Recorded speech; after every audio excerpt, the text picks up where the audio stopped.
Hello and welcome to episode number 9 of the Matt Belair podcast. This is a show with the intention of interviewing the most conscious, inspiring, and empowering teachers, leaders, and thinkers on the planet. In today's episode, we are going to go deep. I'm not even sure what we're going to cover, but some of the topics will include consciousness, reality creation, meditation, multidimensional realities, Dr. Joe Dispenza's work, because it just finished an epic advanced seminar, and more. Today's guest has been on the show and needs no introduction. He is an author, meditator, and brilliant mind and soul. He is a partner in a clean energy startup, as well as a partner in Lovolution, which hosts parties and events with the purpose of infusing the dance floor and humanity with love. Welcome to the show, the incredibly kind and brilliant Michael Sanders. Thanks, Matt. Hey, everybody. Oh, man, just in Toronto right now, fresh off a snowboarding trip, feeling awesome. Yeah, man. How was that? Absolutely fantastic. I spent 6 or 7 days in Alberta snowboarding on a solo journey, just meditating a lot, hitting up Lake Louise and Sunshine, and just spending a lot of time in my own energy, listening to music, and just enjoying the mountains and the beautiful mountain air. That's amazing, man. Yeah, we were kind of speaking on how it's really important to have some of your own time. Like, I know you're doing a lot of work and a lot of amazing work, and you're surrounded by incredible people all the time. But even so, you know, spending that time, whether it's a week or a weekend or something, getting in your own energy just to reconnect with who you are and center yourself. Totally. Yeah. I mean, doing a variety of things, like as you mentioned, the clean energy startup, Lovolution, running my own website and storytelling. There's a lot of stimuli, being surrounded by so many incredible people. And, you know, inevitably you're doing what you love, but you are getting pulled in different directions because different people and different projects you're working on have different, require your attention in different ways. So it's nice to just sort of, yeah, like you said, reconnect and just be in your own energy and just sort of feel what it's like again to be in that purely meditative space for a few number of days. Because, you know, I have a daily meditation practice where I ground myself in that, but it's nice to just spend some sustained period of time in that as well. Yeah, man, for sure. And you just came off a really successful and epic, as I understand it. I really, really wish I was there, but the Lovolution does Valentine's Day. So yeah, why did you tell us about that? Oh, man. So yeah, we did the Lovolution Valentine's Retreat, which was a 24-hour celebration in Toronto. The longest we've ever done, and an absolute miracle. You know, we were living inside of this wonderful love labyrinth of a warehouse in Toronto for essentially 7 days leading up to the celebration. And we spent that week setting it up, decorating it, filling it with tapestries and art. We had some people there's actually a community that lives in this warehouse space, which is at, some of the guys there were building a slide right in the middle of the dance floor, and not some chintzy slide, like an actual tubular, like what you would see in a water park, like from the top floor down to the bottom. And there was this like psychedelic lounge filled with these guys who do all these Burning Man art installations and just like different lasers and LEDs and so many cool things. Also this little sort of installation that demonstrates the potential for infinite and clean energy using magnetic propulsion. And they just have these devices that sit there and spin infinitely. And it's a perfect illustration of like what can be done in clean energy. So it's really cool to see that, like just as an art installation. And then we had actually this one dude, Petro, built out of steel, a love ankh for us. So for those who aren't familiar, an ankh is an Egyptian tool that is used to harness energy. And it's basically a vertical line with a circle on the top. And so the version of Lovolution's logo is a love ankh. So instead of a circle at the top, it's a heart shape.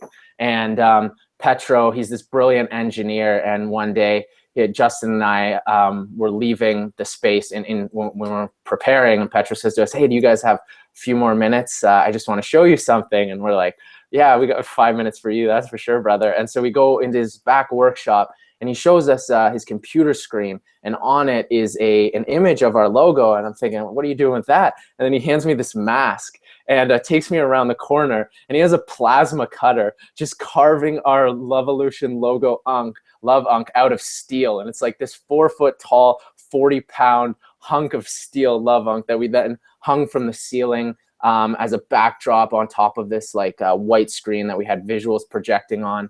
And yeah, the celebration itself, Matt, was just absolutely incredible. I mean, we went into it. And so you can imagine you spend 7 days preparing for something and you're still not starting on time because there was just so much to do, like taking care of things logistically, including like preparing food. And we had a full day of workshops and obviously music from start to finish. And yeah, like we sort of had the doors opening at 8 p.m. and Chrissy and I were running around, and in our minds I could tell we were stressed out, but my soul was like, dude, this is what always happens. Like there's always so many things coming up and you know it always works out perfectly. Like just chill. This is how Lovolution flows and it's always for the best.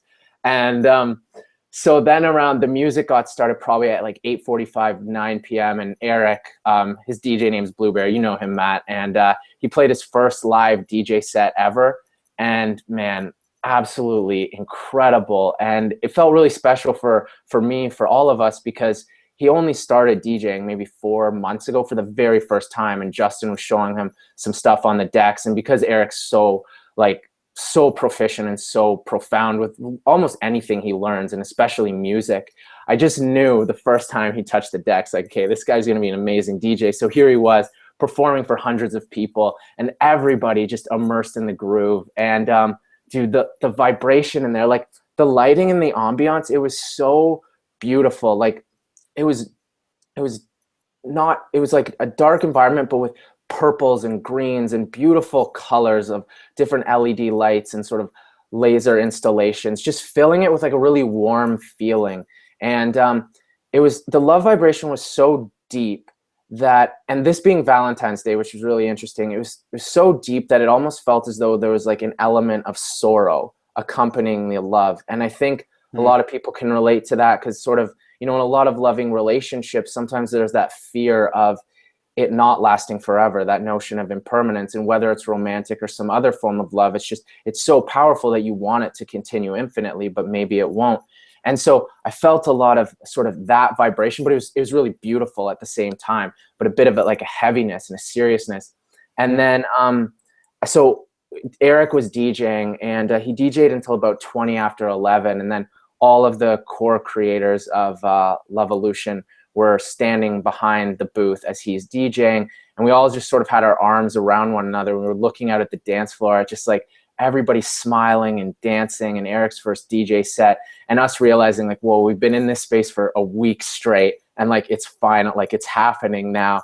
And then this guy Jim, who built so many incredible installations for it, he was standing behind the projection screen and we had no idea he was there, but he starts talking behind us. He's like, you're doing it, you've done it. He's like, this is infinite love. You're infusing humanity and the universe with love. You guys deserve it all. Everybody deserves it all. You are manifesting reality. And we're all just like smiling and laughing because it sounds like this, you know, voice from another dimension. We have no idea where he is. Wizard of Oz or something. Yeah, exactly. And he's just there like giving us these words of encouragement. And it was really cool because typically when we're about to start a sound therapy for Lovolution, we all sort of sit down, and then Justin sort of just like gives us some guiding words and sort of like sets an intention for what we're about to do. And usually he'll talk for, 3 to 5 minutes, but this time he just looked at us and he's like, guys, like there's really nothing to say, just be Lovolution. This is who we are. So then I grabbed the microphone and guided everybody into a seated or lying down position. And there's hundreds of people on this dance floor, and probably like 300 at that time. And just start taking everybody through some breath work and connecting with their breath. And is this after the DJ set? After Eric's opening set, yeah. Eric started opening. Eric opens everyone up, and then. Because I was going to add, Heidi, my girlfriend, went with one of her friends, and she said, and she's kind of new to this realm of music, and said, I loved everything that he played. And then her friend loved it too, so he must have killed it. And it's interesting that you're talking about the love vibration. It is an actual tangible feeling that you can feel. And I think it comes from, like the thing that people might not understand is they imagine you're going to a party and you're listening to a DJ. yes, that is a reality and a lot of people do it. But when you come to a Levolution, you see you have the workshops going and you do this, you're going into something else where it's just like, like a conscious group, just meaning like friendly people, not looking to just get hammered. And you can get hammered if you want, but it's an open and loving and an environment where you just really actually genuinely care and you're genuinely kind. And if someone's beside you, you say hello. And I think that the way that you guys set it up and position yourselves, people are aware of that, and then doing the meditation as part of it. So they know that if you're coming to this, party or gathering, you're going to have to meditate. That's a part of like, the thing, and it raises the whole frequency of the room, I think, to a tangible feeling, which you're experiencing. Totally. Yeah. And, always done with the intention of just having everybody feel included and welcome. And, the part about the meditation is that it is shamanic sound therapy. So for even people who have never meditated before, it's very easy to get into, and you're guided throughout it. And it's incredibly joyful, and it feels really good to be a part of. And so just, I guess, because some of the listeners might not know, but we combine Tibetan bowls and crystal bowls, which play these beautiful sounds, and then with live vocalization from 4 of the most angelic voices I've ever encountered, and then live percussion. And it's this truly multidimensional journey that's very healing, and is aligning and activating different chakras, and very therapeutic. And so in this particular sound therapy, we I guided everyone with some breath work, and then I went and laid down as Lucas is perched upon top of this like 12-foot tall platform with purple and green beams of light beaming onto him. And I look up as I'm breathing, I'm like, how the hell did he get up there? Like, what's he doing? And he has his Tibetan bowl, his crystal bowls up there. And so then I go and lie down, and then Eric and Natasha, I think Eric's playing a bowl and Lucas is playing a bowl up top. And we knew going into this that this was going to be our longest sound therapy ever, because given a 24-hour celebration, we sort of had that liberty to draw things out a little more and go a little deeper. And then Eric starts singing, and whenever these guys sing, they say that they're channeling it. It's not of their own creation. And so he starts singing, and it's like, it's deep and powerful. And then Natasha starts like, it's like this call and response between the two of them. And they went on and on for, like, let's say 15 minutes, and their voices are so beautiful and they take you places. And what's really powerful is that Eric and Natasha are in a romantic relationship, and you could feel that, but not just like the two of them, but like sort of the divine masculine and the divine feminine that's flowing through them. And in their voices was this deep, deep love vibration that also included that same element of sorrow that I mentioned earlier. And then Lucas's voice would come in, and he's Eric's brother. So you could feel the relationship between the brotherly relationship between Eric and Lucas, and then the friendly relationship between Natasha and Lucas, and then the triangular relationship between all of them. And like, just this recognition that was, I think, not just flowing to me, but anyone else who was part of this and on the dance floor, regardless of how well they knew any of these individuals singing, was that these three have cosmically known each other forever. And like, they are just living their purpose of spreading sound therapy and spreading joy. And like, the three of them are between the ages of 20 and 22, and just the most enlightened beings I've ever encountered. Like, they're so astoundingly wise and just at peace, and knowing that all they want to do is follow their dream, and that's all they're going to do. And they're not concerned about these notions of like status or money. And I mean, obviously they will get those things and they take care of themselves, but they know that if they just focus on what matters most, then the rest is it's gonna fall into place. And so you feeling their relationship and that element of sorrow. But then after like, and I felt as though I was on the plains of Africa while lying down there. And this has happened to me before with their singing. There's this weird connection with Africa. But so I know I'm lying in this warehouse in Toronto as though I'm with like some tribe in Africa. And so going and just like feeling my body just, and oh man, it just feeling so good and uplifting. And then after about half an hour, it was as though Eric and Natasha, the divine masculine and the divine feminine, were seeking one another through the first half of it. And then half an hour in, they found one another. And then they're singing and they're calling, and like they're singing in a way that's like, it just reached ecstasy that they had found one another. And it's like, like I'm not a good singer, but like it was beautiful and like jungly and tribal, and not like they're not singing lyrics or anything. It's just sounds that are flowing through them. And then it became this call and response of like, what is possible with this union of love and with this union of the masculine and feminine.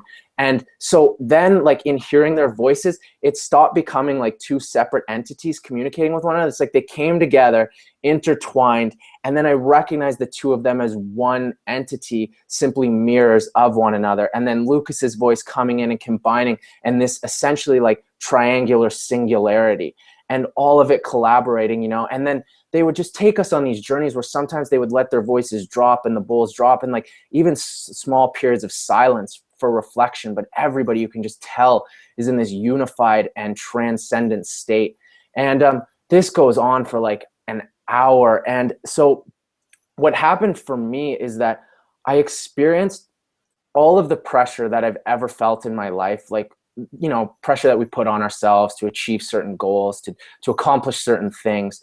I just felt it all dissipate during this sound therapy. And it wasn't dramatic, like it wasn't an explosion. It was just like the air being let out of a balloon. It just went and it was just still. And not just my own personal energy, but it felt as though universal energy had done this. And like the pressure was gone. Like, we've done it, we're here. And me having this recognition that like Lovolution, this is our purpose, this is our mission, like this is what we're sharing and we're doing it. And we're gonna be doing this for a long time. And then so then at the end, so there was this like this feeling of pressure being gone and sort of this sense of completion where now it's like, it's true celebration. And we're obviously gonna keep encountering, you know, scenarios, and we're gonna be learning all the time, but this almost sense of completion. And then the French call orgasm le petit mort, which translates to the little death. And I had an experience of death during this sound therapy where it felt so fucking good, man. Like I was on a concrete floor and I was like contorting and just like moving, and my spine's rolling, my head's sinking back. And dude, I was like full-blown orgasmic, but like experiencing death at the same time. And to anyone looking at me, I would have just looked absolutely insane, like rolling around on this floor and getting into these weird positions. And then at the end, I just sort of like collapsed, and I'm like in this weird position, and I would have looked dead to anybody looking at me because my eyes are open and I'm just gazing off into space. And the percussion starts going at this point. Lucas and Eric are drumming, and then Mamad and some other people in the crowd have gotten their drums and they're drumming. And I realized in hindsight that I had been lying down for probably 15 minutes longer than anybody else had been. And I was just in this state of ecstasy. And then Natasha comes over and places her hand on my heart and kneels down beside me. And then I just like place my hand on her face, and like we have this beautiful like loving friendship, and just like she was sort of helping ground me. And then Jim comes over and he just kneels down in front of me and staring me in the eyes with this big smile, and he's not saying anything. And he just presses his two thumbs onto my third eye. And then Lucas comes over and stands above me and just grabs my ankles and like starts massaging them. And like all three of these incredible friends of mine are just sort of helping bring me back to reality for like the next 15 minutes. And then I stand up and I just look around and I'm like, oh man, like, like everybody looks as though they've been on this soul-gasmic journey. And my friend Thomas then tells me that he screwed up his foot 2 years ago in an athletic accident, and it's been bugging him for 2 years. But during this sound therapy, like he felt it heal, and he understood how he could move past the memories of that injury, and it was working fine. And like just the embraces with everybody after, as you mentioned, like we want to have everyone feel included and welcome. So like every hug that seems to go down at Lovolution is at least 30 seconds long, and sometimes like 6 or 7 minutes. And I had people telling me, this one guy, Logan, came up to me and he's like, man, he goes, he gave me a big hug. And then afterwards, he's like, that was the first real hug of my life. And this dude's in his 30s. And he's like, I saw you earlier walking around giving people hugs. And I was like, what is he doing? And then during this sound therapy, I just had this realization of what you were doing, and it's just connecting. And he's like, so then he's like, I thought my first long hug was going to be with a woman, but then here you are. And he's like, I'm cool with that. And he's like, I'm letting go of these like notions of it's uncool or gay or whatever to hug a dude for a long time. He's like, it's just a hug and it feels good and it's like a brotherly connection. I'm like, totally, man. And then, you know, the rest of the experience, like after that sound therapy, Justin's DJing, and as you know, he's an absolute shaman of sound and very in tune with everybody's energies, and just like really playing to both the feminine and the masculine, and like creating a really wonderful, loving vibe. And then, you know, in other areas of the warehouse, there was this canopy land that felt like an Arabian sultan's tent where you could go and sleep and meditate. And then we had another room dedicated to yoga and meditation with some more chill music. And like the dance floor was just electric and ecstatic. And then off to the side, there was this like essentially what we call the wood log cabin with a log fireplace, like a wood log burning fire in there. And there's Reiki and massage going on in there, and like counseling if you want it, and all sorts of different things. And then upstairs is the psychedelic lounge with all these art installations and like places where you can chill and sleep. And then the music, like Justin DJing Magic, and then our friend Thomas, and then Alberto, and then Borzu, all the way until well past sunrise. We had just after sunrise yoga for everyone who was there. Our friend Karma Linda guided everybody through it. And then all day on the Sunday, because as mentioned, this was a 24-hour retreat, we had workshops ranging from tantric dancing to my roommate Tim and I taught a handstand workshop. There was learning how to tribal percussion and drumming. There was bioenergetic telepathy workshops, hypnotherapy workshops, breath work workshops on how to connect with your breath and meditate and use that to your advantage. And then ending with a Qigong martial art workshop, really powerful and meditative. And then delicious food and like green shakes available the whole time. And then, yeah, as you mentioned, you know, if you wanted it, and we had it so that you could bring your own alcohol if you wanted. So we weren't charging people for it, and not too many people drink, but, you know, if you want to, there's that choice, and, you know, you can explore in any way you want. And we just we want to create this welcoming environment. And there's incredible artists there with their art for sale, like visionary stuff and just jewelry. And then Megan was selling these like love potions and aphrodisiacs to just really help everybody connect. And like, man, Heidi was there too, as you know, and it was a miracle.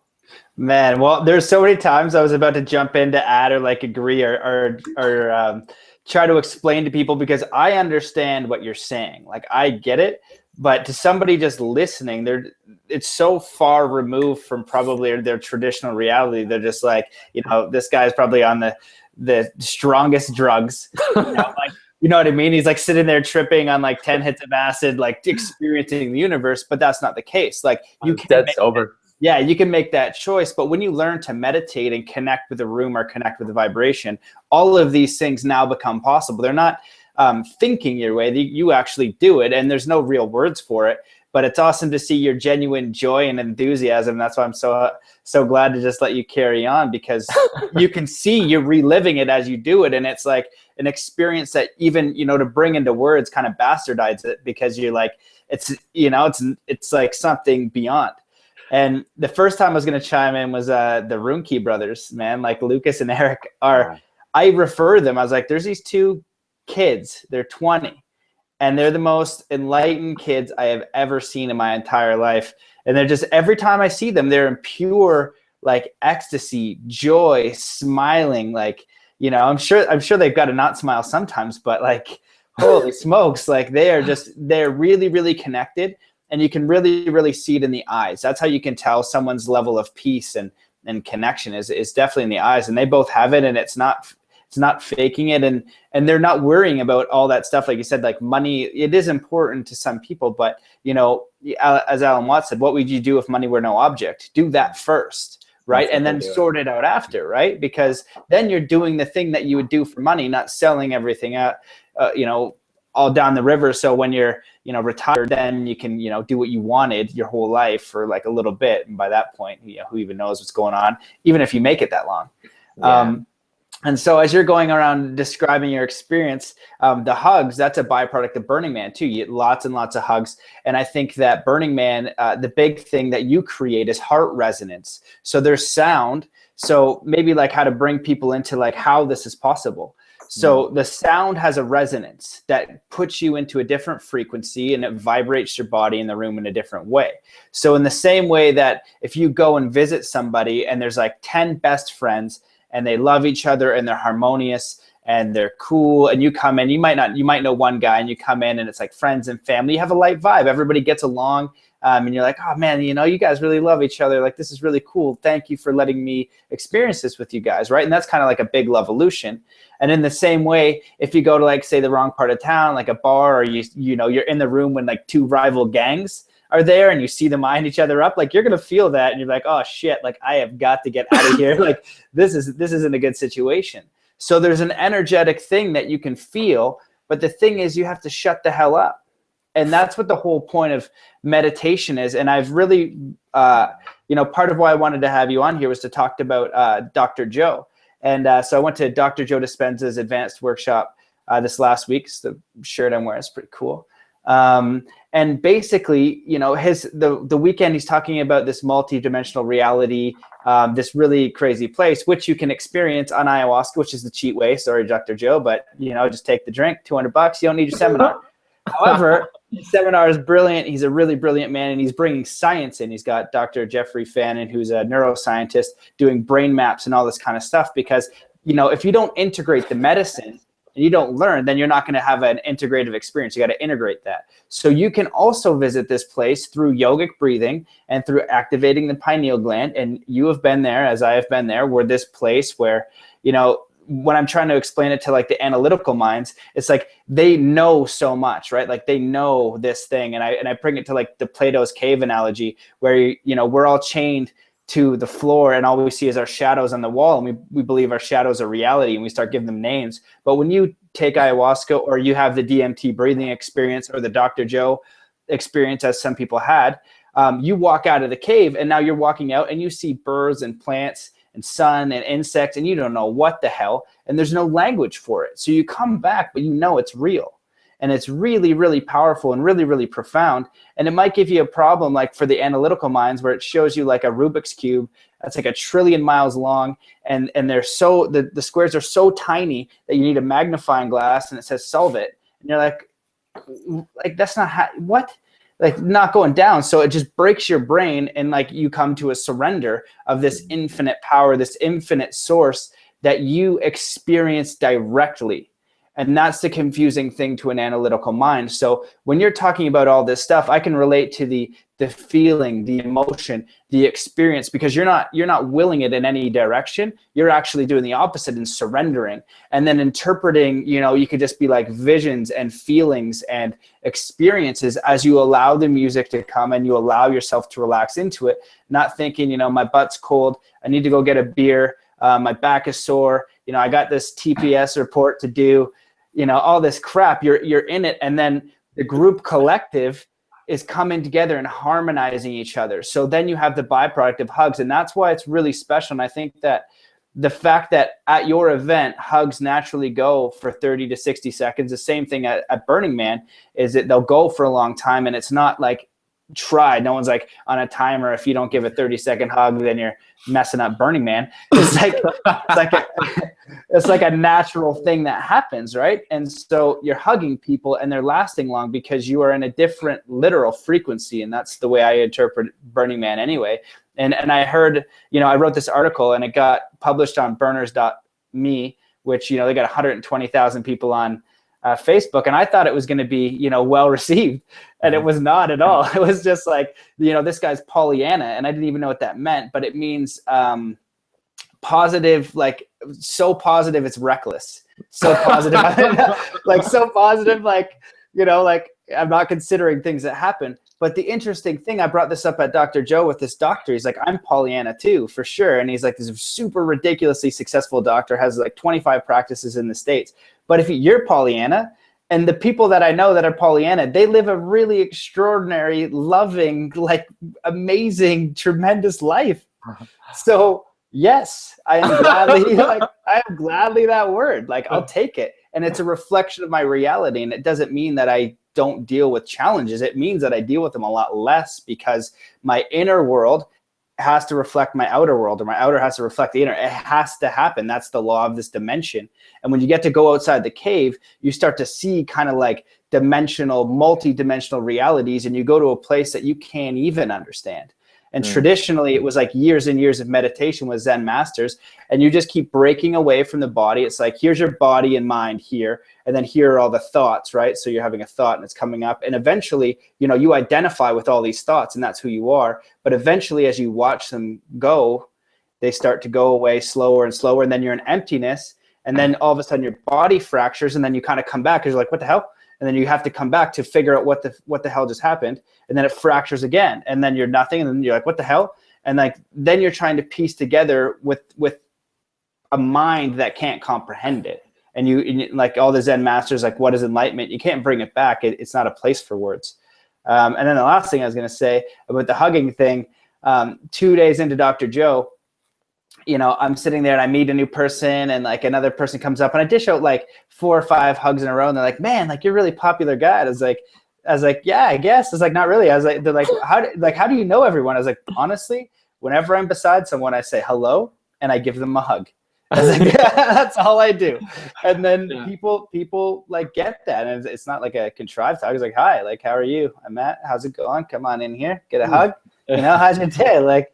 And it's so simple. It doesn't have to be extraordinary, but the seminar itself was extraordinary. So maybe I'll get your 2 cents as I wanted to add. And do you want to say anything about your Levolution? Because the other thing that I was going to add that's really special is you're creating a mini Burning Man. So yes, you have, in the sense, like, yes, there's the party and the freedom and all that kind of stuff, but you have all this self-development stuff that you can choose, and no one's judging. And these are the things that, you know, if you look at someone who does these practices, and they're not like, you know, you can get people who teach like law of attraction or meditation or yoga or something, and they get like the egoic spiritual mind, you know, like, I went to India and now I'm a yogi and I know all this stuff. And then you go into like a real room of people who just practice yoga, and you're like, man, like, you gotta drop that, you know, like, come on.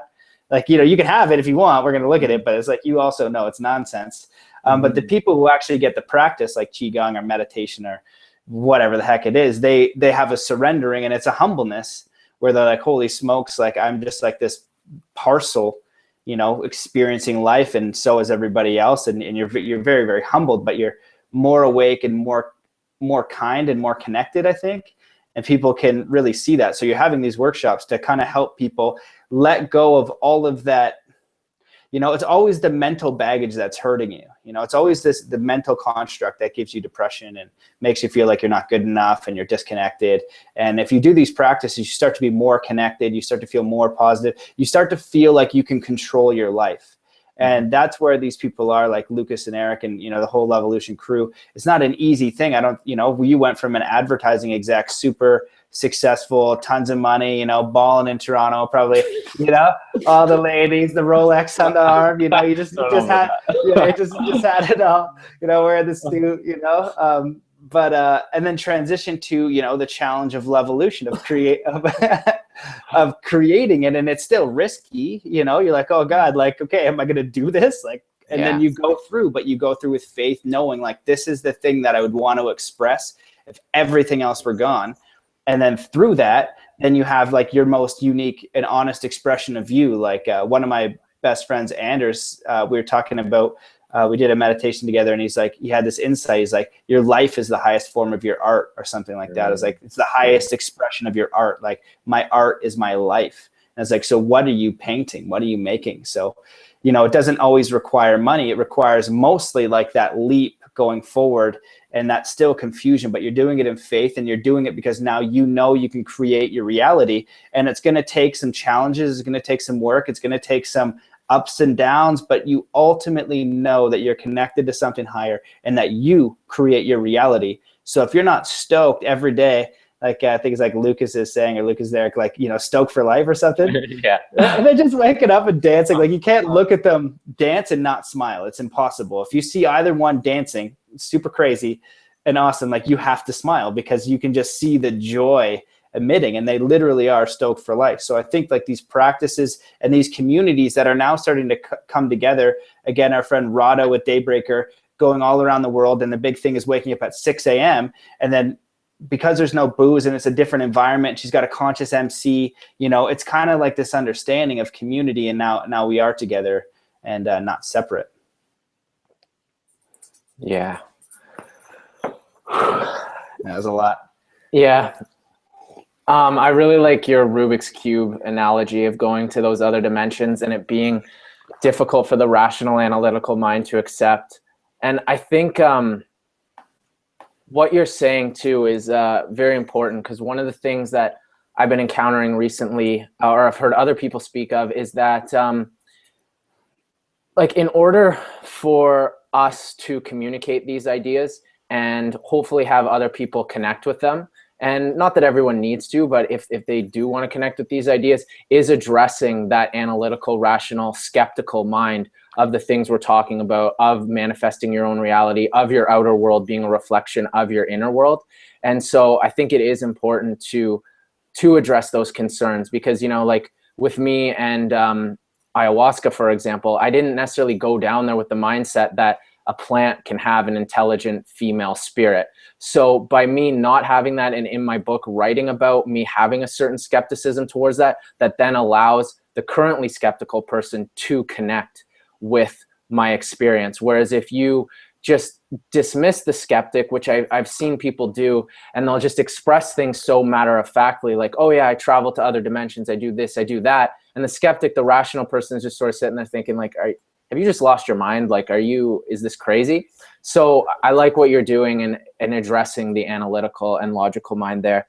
And yeah, dude, totally on point with what you're talking about with Lucas and Eric. And I mean, everyone part of Levolution, but like the idea that if there were no money, this is exactly what they'd be doing. So they've already reached like the pinnacle of what they want to be doing in their life. They're just doing it all the time. So what else is there to worry about? And they're doing it. So it's absolutely great. And yeah, I'm excited to hear particularly about the specifics of this Joe, what you say, Dispenza? Joe Dispenza? Dispenza with a P. Joe Dispenza. Yeah. Yeah, I know you want to dive into that. So yeah, I want to hear a little bit more about that seminar. Okay, cool. Well, so so he's the author of You Are the Placebo. So when I read a book, I'm of the other side. So my analytical mind is small.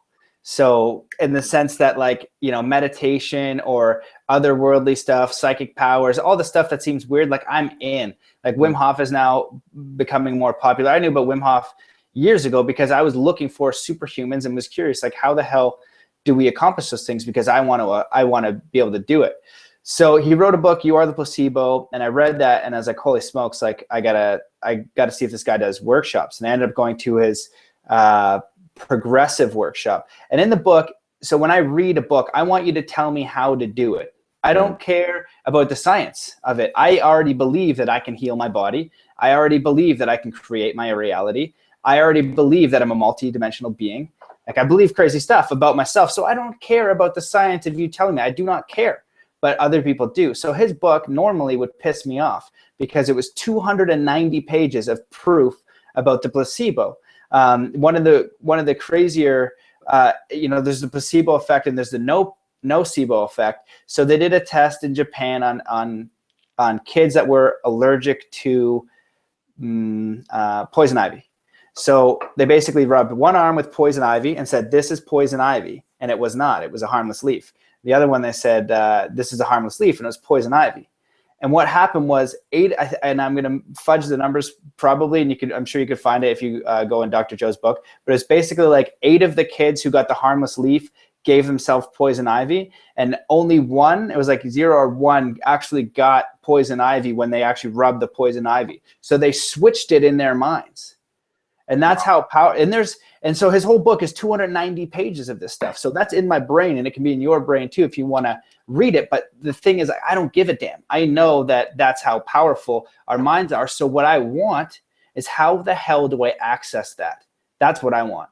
So at the end, he's got this meditation, and that's it. I was like, all right, cool. So I start doing the meditation. I go to his progressive workshop, which is excellent. And it's all about I learned so much about the mind, and you know, I didn't know each energy center has a cluster of neurons, so it's like a mini brain connected to different organs in our bodies that emit a frequency that connects to different parts in our minds. that produce different chemicals. So stress chemicals, so he's showing you how this activates the part of your brain, and then this stress chemical gets formed. And then in relaxation, you access different parts of your brain, different chemicals are formed. It's like, holy crap, like, I didn't need to know all that stuff. I didn't care, but it was so interesting the way that he did it. So he's basically trying to help the scientific community, because he knows that no matter what you have, like disease-wise, that you can cure yourself. And he's going on stage and telling people this, who have cancer, who have terminal illnesses, and he's telling them, look, like you can cure yourself. And only when you step outside the cave do you know that. You know that, and I know that. And I know that I could have it and cure myself, and I also know that I could get something and then also eat it. Because I have also surrendered that I never had control to begin with. Right. But I know coming here that I'm the creator. So it's absolutely possible that I can do that. So I'm doing the progressive, and he's like hitting little bits. He's talking about, how he meditated and popped out of his body and went to these different realms. I've done that before. I'm sure you've done that before. Oh, yeah. Yeah. Right. So it's normal for us. So the audience, not so normal. And how do I do it? I don't go like, okay, we're going to pop out of my body now. A lot of the time it's a gift, and a lot of the time it's like through silence, and sometimes it's willing. Sometimes it's, really paying attention to lucid dreaming because I really want to go. Sometimes it's yogic breathing. The Ananda Girl meditation is really great for that. So I'm wanting him to do more, and we're doing these meditations. So now we get to the advanced workshop. And I know he's a pretty spiritual awake dude. And I know he's a guy that can visit that realm every day, like his meditation practice every single day. And I know at this seminar, he didn't go into everything.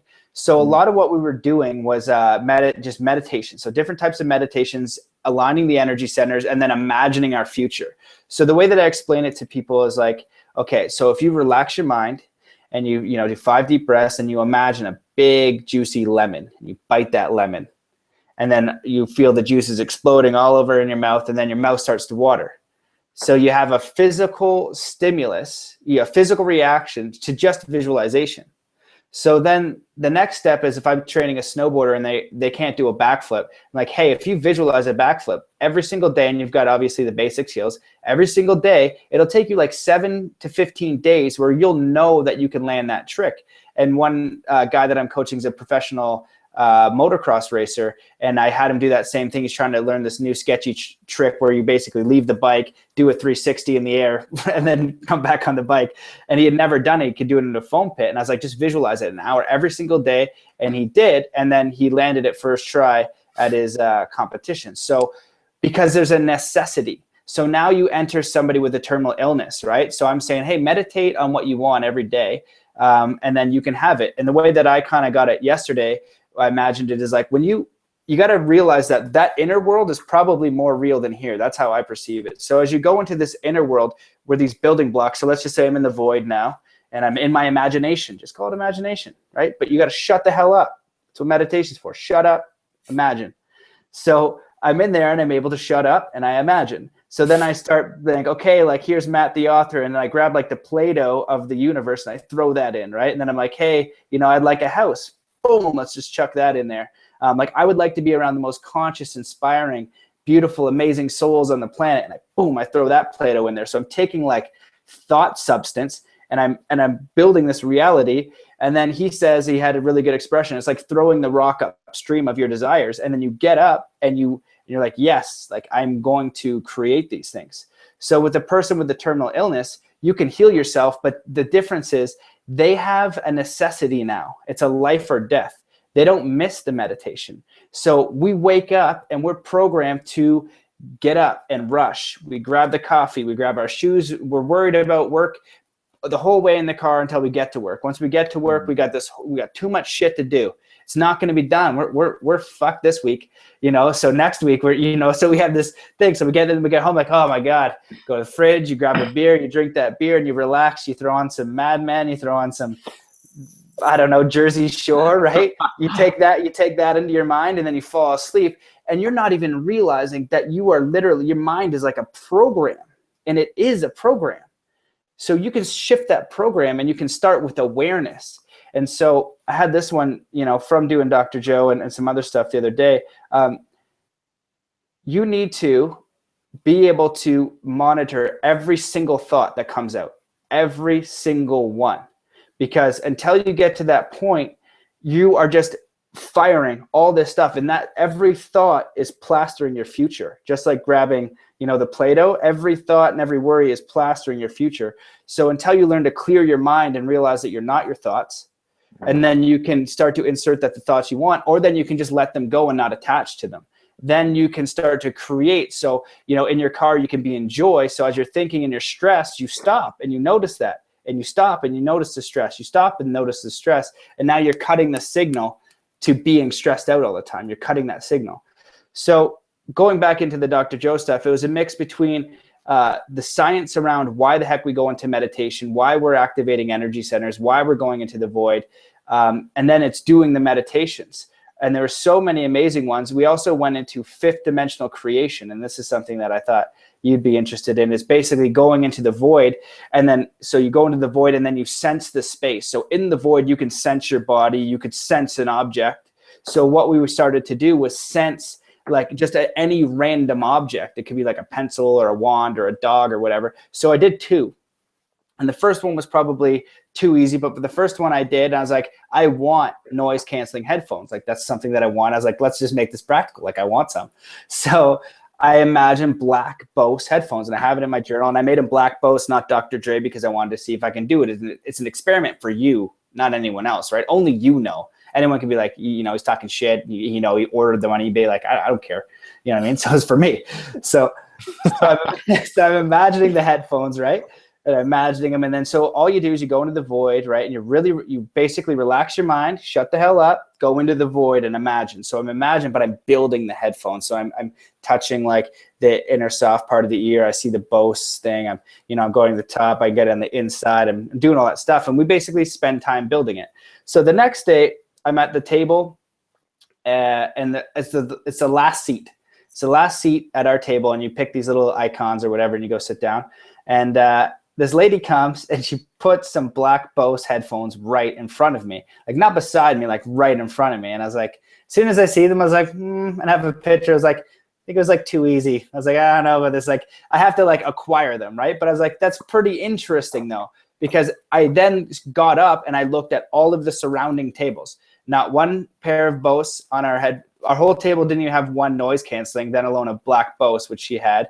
And neither did any table that I could see. I saw one pair of Dr. Dre's and I saw one pair of name brand I didn't know. So the fact that it was the last seat that she sat down and placed right, and I could have sat, if I was across the table and it was there, I wouldn't have associated it the same way. But the fact that she basically placed them like while I was sitting there, I was like, that's pretty interesting.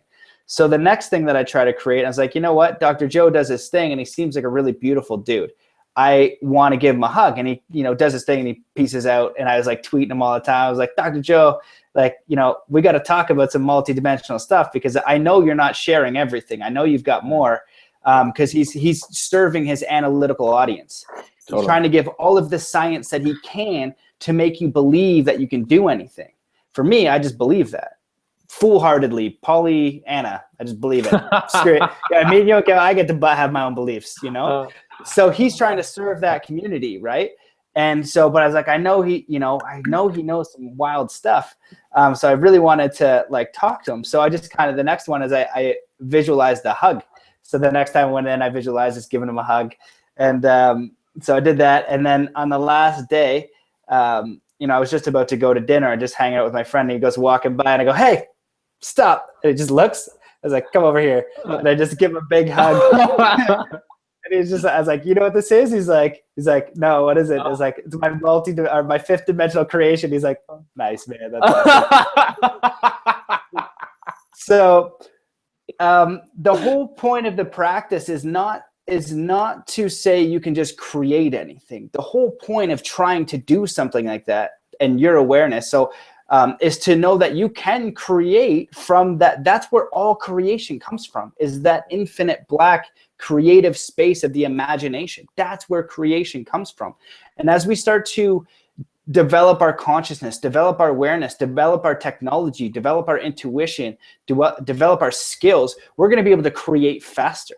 And a lot of people are master creators, and he's not teaching new stuff. He's trying to bring the science to it. So he has brainwave scans of people having Kundalini experiences. Basically, when we pop out and go to the next dimension or whatever the hell it is outside the cave, he has them into 1,000,000 microvolts, and the graph is normally like this, and it's painted with color, like just thick color with no space. And they're like, what the hell? And that's when you basically, you know, have a Kundalini experience and pop out.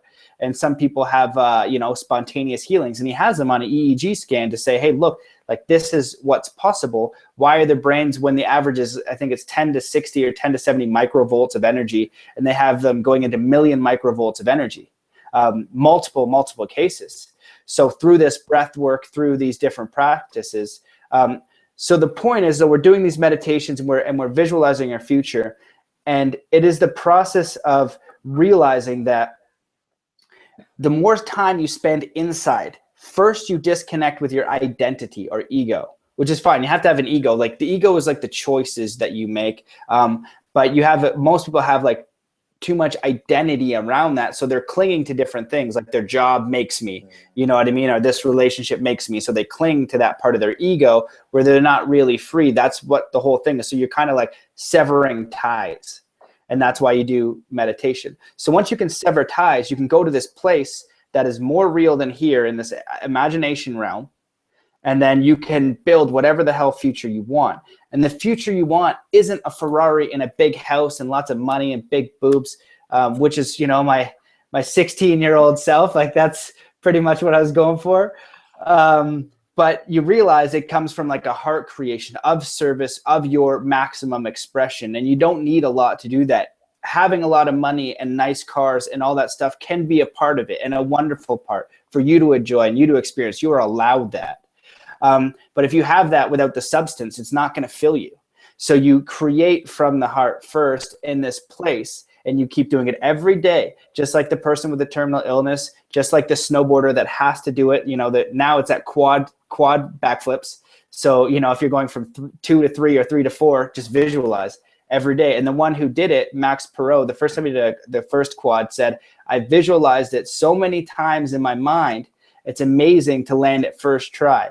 And he did the first quad backflip on a snowboard so well that after he was coming around for the 4th, he just laid it out. He was so, like, he wasn't rushed. He wasn't like, he just was coming around, and at the last one, he just let go and laid it out and just stomped it first try. And so he has a necessity not to break his head over a 120-foot jump.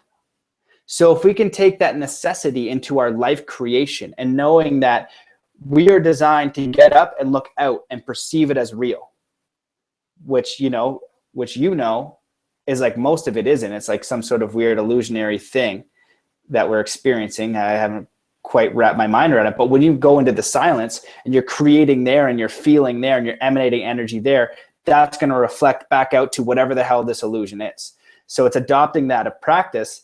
And it was interesting because some people were talking about the Dr. Joe Kool-Aid, you know, are we drinking Kool-Aid by, like, you know, going in, he's talking about multiple dimensions, he's talking about all this crazy stuff. Like, are we drinking the Kool-Aid? And I would get kind of in there and I would kind of help people, and I'd be like, hey, you know, there's a difference between people who like read a Zen book or talk about enlightenment or do that and like have the analytical knowing. And then there's the people who know. And I was like, for me, I know that I've had experiences that I can't explain. For me, I know I can go to a place, and I have been to these places that I can't explain, that it is everything. It is the one. It's what they're talking about in Zen. All these mystics. It's, yeah, I don't know what the hell it is, but it's a place that just breaks your nugget. So you come back and you are super humble, but you at the same time realize how friggin' powerful you are, because that's in you and you're an expression of that energy. So there's nothing to fear. And then you want to honor your life more. You want to honor your art. You know, and so many people, they'll have like all of these just illusionary restraints, like going around with more successful people. I'm saying like, what do you want to do? I'd love to do this. And I'm like, okay, well, you know, you need money. I'm like, yeah, sure. Of course you need money. Like, you know, well, blah, blah, blah. And then I find out like their company's worth millions of dollars. I'm like, how much money do you need? You know, like, you know, how much money do you need to do what you want to do? So it's incredibly powerful. He had a girl come up there, and she had a spinal cord injury, and she was just in pain for like 3 years or something. and nothing worked. All these different types of medicines, pharmaceuticals, which pharmaceuticals is just, make lots of money, right, to treat the symptoms. There's no real, like some of them, there's definitely used for modern medicine. I'm not saying that, but I'm saying pharmaceuticals treating symptoms, and a lot of the time are not going to really heal you. So she couldn't find anything. She started doing the meditation. 6 months later, she's like walking around and jumping, and she could never do that. And he has story after story of that kind of thing. So it was really special. It was really profound. And I guess that I was going to see, what your perception is on like trying to explain like what that place is. So like at the end of we got up at 4 a.m. to do the last day to do a DMT meditation to activate the pineal gland. So we talked about the pineal gland. And for those of you who don't know, pineal gland is like that thing in the back of your brain that emits DMT, or can create DMT that makes you have a super, tripped out experience through your own body. So it's the active ingredient on ayahuasca, which sends you to this other dimension. They call it the Vine of Souls, as you've said in your book. And you get to go to this place that's very real, but you can create it within your body. It's interesting if you see all around the world, like the Egyptian Ra symbol is like how your cerebellum looks around the pineal gland. There's the pineal gland at the Vatican, like the pine cone shape, like it's all ancient knowledge. Like they all knew this stuff. Like it's not new information, but that's what activates it. So we did a meditation where you go into the pineal gland and you try to emit it and you activate it. It's at 4 a.m. And some people had the experience and they tripped. I had like a medium experience. I've had it more successfully through yogic breathing, but to tell people that they can have this experience. And the nice thing is, his version of enlightenment is, that you know. So when you go to this place, like when you drank ayahuasca, like you now knew because you had enough, it's going to help you wherever you are, but like there's no guesswork now, especially if you're like a little bit awake or a little bit open, especially around 2 or 3, it's like, okay, now you really, really know. What are your thoughts on like just explaining dimensions and like 5th dimensional creation? Because one of the other things I'll get into after this, because I rambled pretty nicely there, about time, space, and space time. He went into that pretty deeply, which was interesting. Talked about past life, like experiencing it directly, like a past life. And, that was a really interesting thing. So I'm wondering if you have any experiences like that, or you're able to kind of put it in your words, like how you experience that place. How real is it? What's the benefit of even knowing that it exists? And how can we either bring people there through yogic breathing or ayahuasca if they want to do a plant-based medicine, or yogic breathing or meditation, or how we can kind of cut the ties to the analytical mind to allow them to open up to what this reality is. And the basic premise of the understanding is realizing that you can create your future and be infinite love, and that you have to mind your own feelings because you're the one creating that from what you're emanating. Mm-hmm. Dude, wow. So in terms of it's 1:11 here. In terms of the time-space continuum, one of the ways that I like to use words to explain it is that I perceive time to be a lot more like space than the human mind typically perceives it. So the same way that London, England, and New York are happening simultaneously, so too are the years 2016 and 2 million AD. And just as we can travel from London to New York via a plane, we can travel from 2016 to 2 million AD via our consciousness. And whether that's through meditation or just contemplation, it could be through psychedelics or anything. So I think that can help start allowing people to understand this notion of multi-dimensions and the simultaneity of things occurring. And I'm going to dive a bit into synchronicity, and because I perceive synchronicity as being evidence of the non-linearity of time. And I'm going to use an anecdote that I just read recently, written in an article about synchronicity versus coincidence, etc. And the author of this article was talking about how when he was 18 years old, he went to Cedar Point theme park in the US. And in front of him, there was a pile, like in line, there was a pile of money. It was $134. So he went down, he grabbed it, picked it up. And then there was a group of older people in front of him, like 20 or 21, and they saw him do it. and they turned to him and they were like, hey, that's mine. And they grabbed it from him. And he knew in his heart, he's like, that was not their money, but like, whatever, you know, he's like, I'm not going to start a fight over $134. And then a year later, so he was a high school student at this time. A year later, he went to college, and he was in the cafeteria of this college, which was not in Ohio where the theme park was located. It was in like another state. And he's sitting there, and across from him, like at another table, is this dude talking about how a year ago he lost money while he was in line at Cedar Point, and he had dropped it in a line. So this guy the author of the article walked up to him and he's like, hey, do you have any idea how much money you lost? And the guy was like, yeah. He's like, I lost $134. And so the author of the article, it's like, yeah, okay, maybe that's coincidence. But like when you really break it down and think about it, because the logical mind can dismiss it and say, okay, but how many other scenarios did you go throughout your day that have no later on synchronicity attached to it? But if you look at that situation, right, like, first off, $134 is not an extreme amount of money. So the likelihood of that, the person who lost that money speaking of it on a regular basis is pretty slim. Like he's probably not telling all his friends, especially a year later, that, oh, I dropped $134 in line at Cedar Point. Like he probably got over that within a day or two.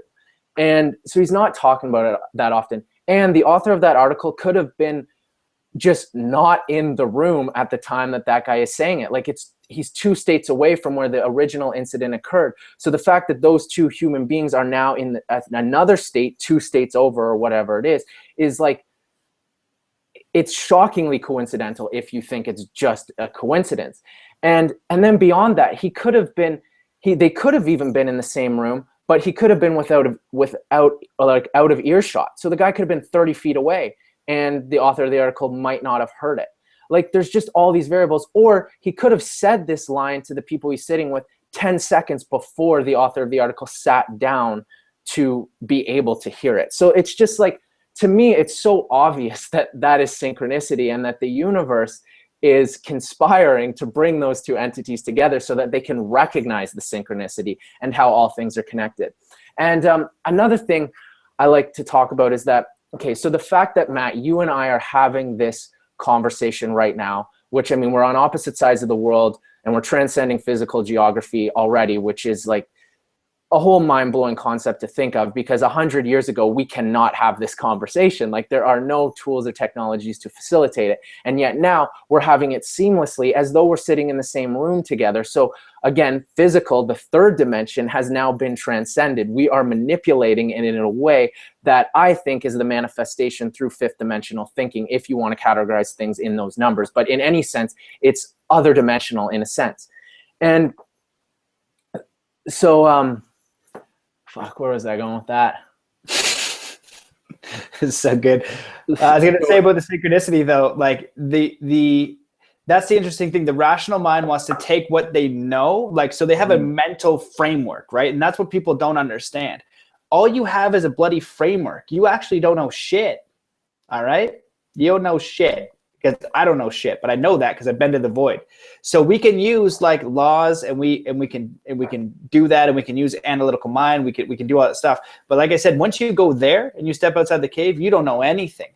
So then it's humbly taking your skills and what you do know, but it's not all about like proving the known. It's imagining and creating.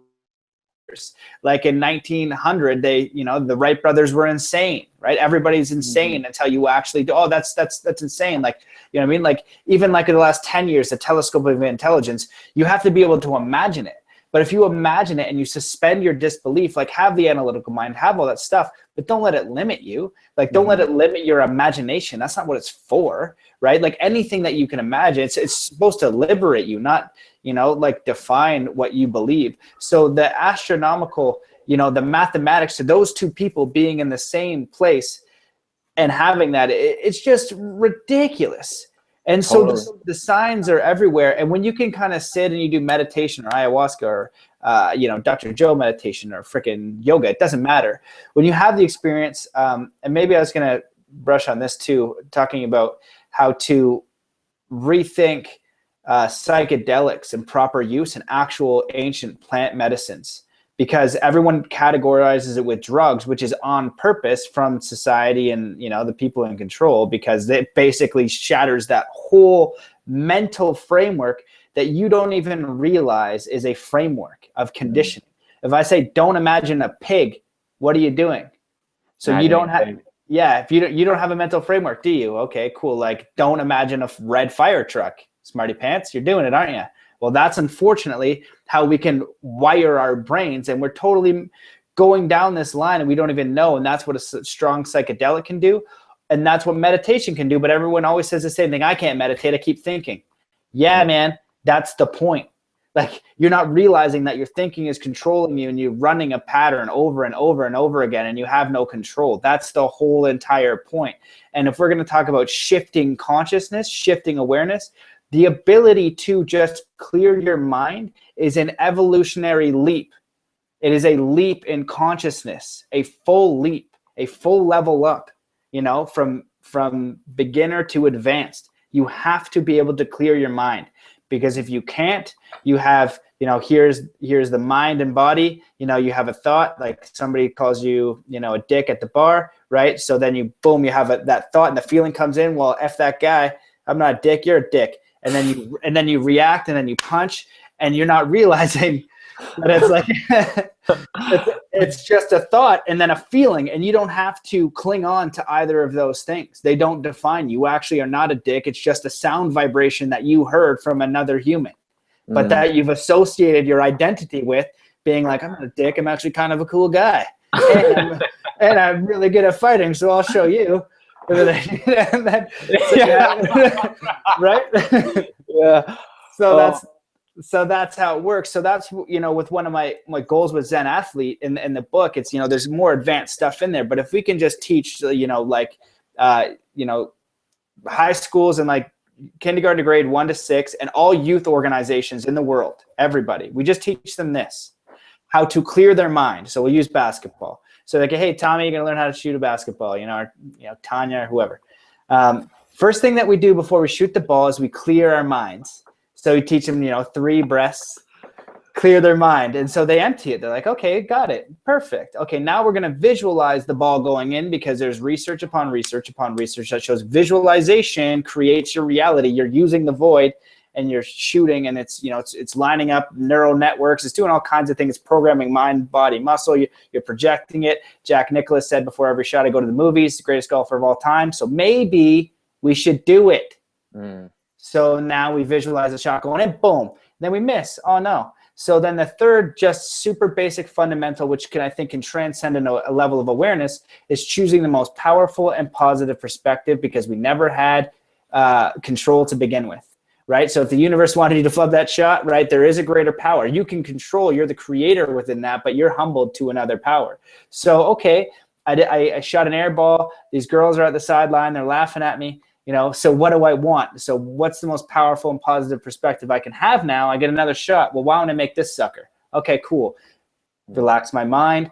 Visualize it go in, boom, maybe hit the shot, maybe not. So then my girlfriend breaks up with me. So what do I want? I want to feel okay. I want to heal from this. I want to have my lessons. You know, I'm going to university. I don't know what I want to be. Okay, well, what do I want? What's the most powerful and positive perspective I can have here? Well, maybe I can think about what I want to do, you know, what my heart decides, all that kind of stuff. So in that very basic thing, I think we elevate a level of awareness.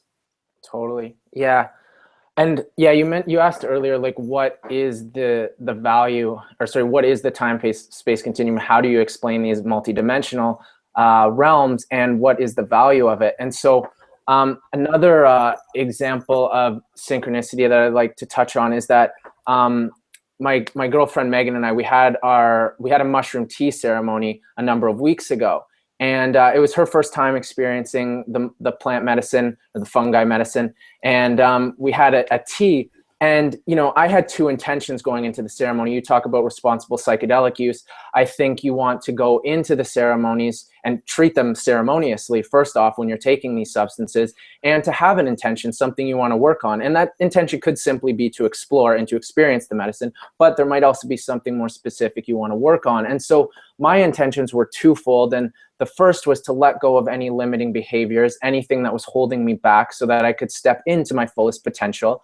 And my second intention was to have a unifying experience with Megan. And so going into this, initially, the onset of the medicine was within about 10 to 12 minutes because we were drinking a tea.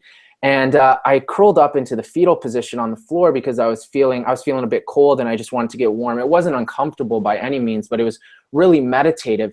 And then I closed my eyes and the sun is just beaming into my living room. So it's just like so bright and warm. And I enter an Alex Grey painting. So for anyone who's seen them, they're astounding. And just look it up if you haven't. But, Alex Grey's paintings are two-dimensional in the paintings themselves because they're within a frame. But I was inside of it, so it was like infinite in all directions. And I'm just looking around, I'm like, whoa, this is great. My eyes are closed. And then there's this goddess-like entity, this what I would personify as a large overweight woman, was reaching towards me and embracing me with this goddess, divine, feminine, loving energy. And I was like, oh, wow, like that feels so good. I'll bask in this for a while. And then eventually I turned over onto my right side where the sun wasn't shining and went into the shadows. And I saw all of these much more darker beings and almost looked like goblins, and they were fractal in all their dimensions. So like, you would look and they would span out in different directions. You could go deeper and deeper and deeper and just see that they existed infinitely. And they were reaching towards me and wanted some of my energy. But this notion that I'm learning about darkness is that you don't have to let it consume you. You can acknowledge its existence, but you don't have to let it suck your energy. So I just sort of looked at them like, hey, I see you, but I'm not interested in you guys right now. And so they're like, all right, that's fine. So but what was interesting is I'm going through and recognizing how much is happening in the spaces where we typically perceive there to be nothing happening at all. So in the space all around us are conscious entities, organisms of other dimensional levels. And, I've for a long time thought that every molecule, every atom, every quark, everything that exists infinitely smaller and more microscopic than that is a conscious entity, but is simply conscious in a way that our human consciousness doesn't necessarily connect with or resonate with through our human perspective. And so during this psychedelic experience, and it can be attained through meditation or anything, is that I'm seeing that all of these entities exist everywhere. And there is an infinite degree of stimuli for me to pay attention to. And so I'm looking around just like, whoa, like it goes infinitely. And I can see these conscious entities and having this contemplation, okay, if I am going to step into my highest potential, what should I be focusing on? Because there's so many things to choose from. And then I just received this reassurance that says, you don't really have to worry about that. Just go with the flow, and what feels best, what resonates with you, what feels good, go with that. And you don't have to put any pressure on yourself. So I'm like, all right, that sounds great. So then after a while, I recognized, I'm like, okay, I want to be having this, or first off, actually, I was feeling cold. So I wanted socks.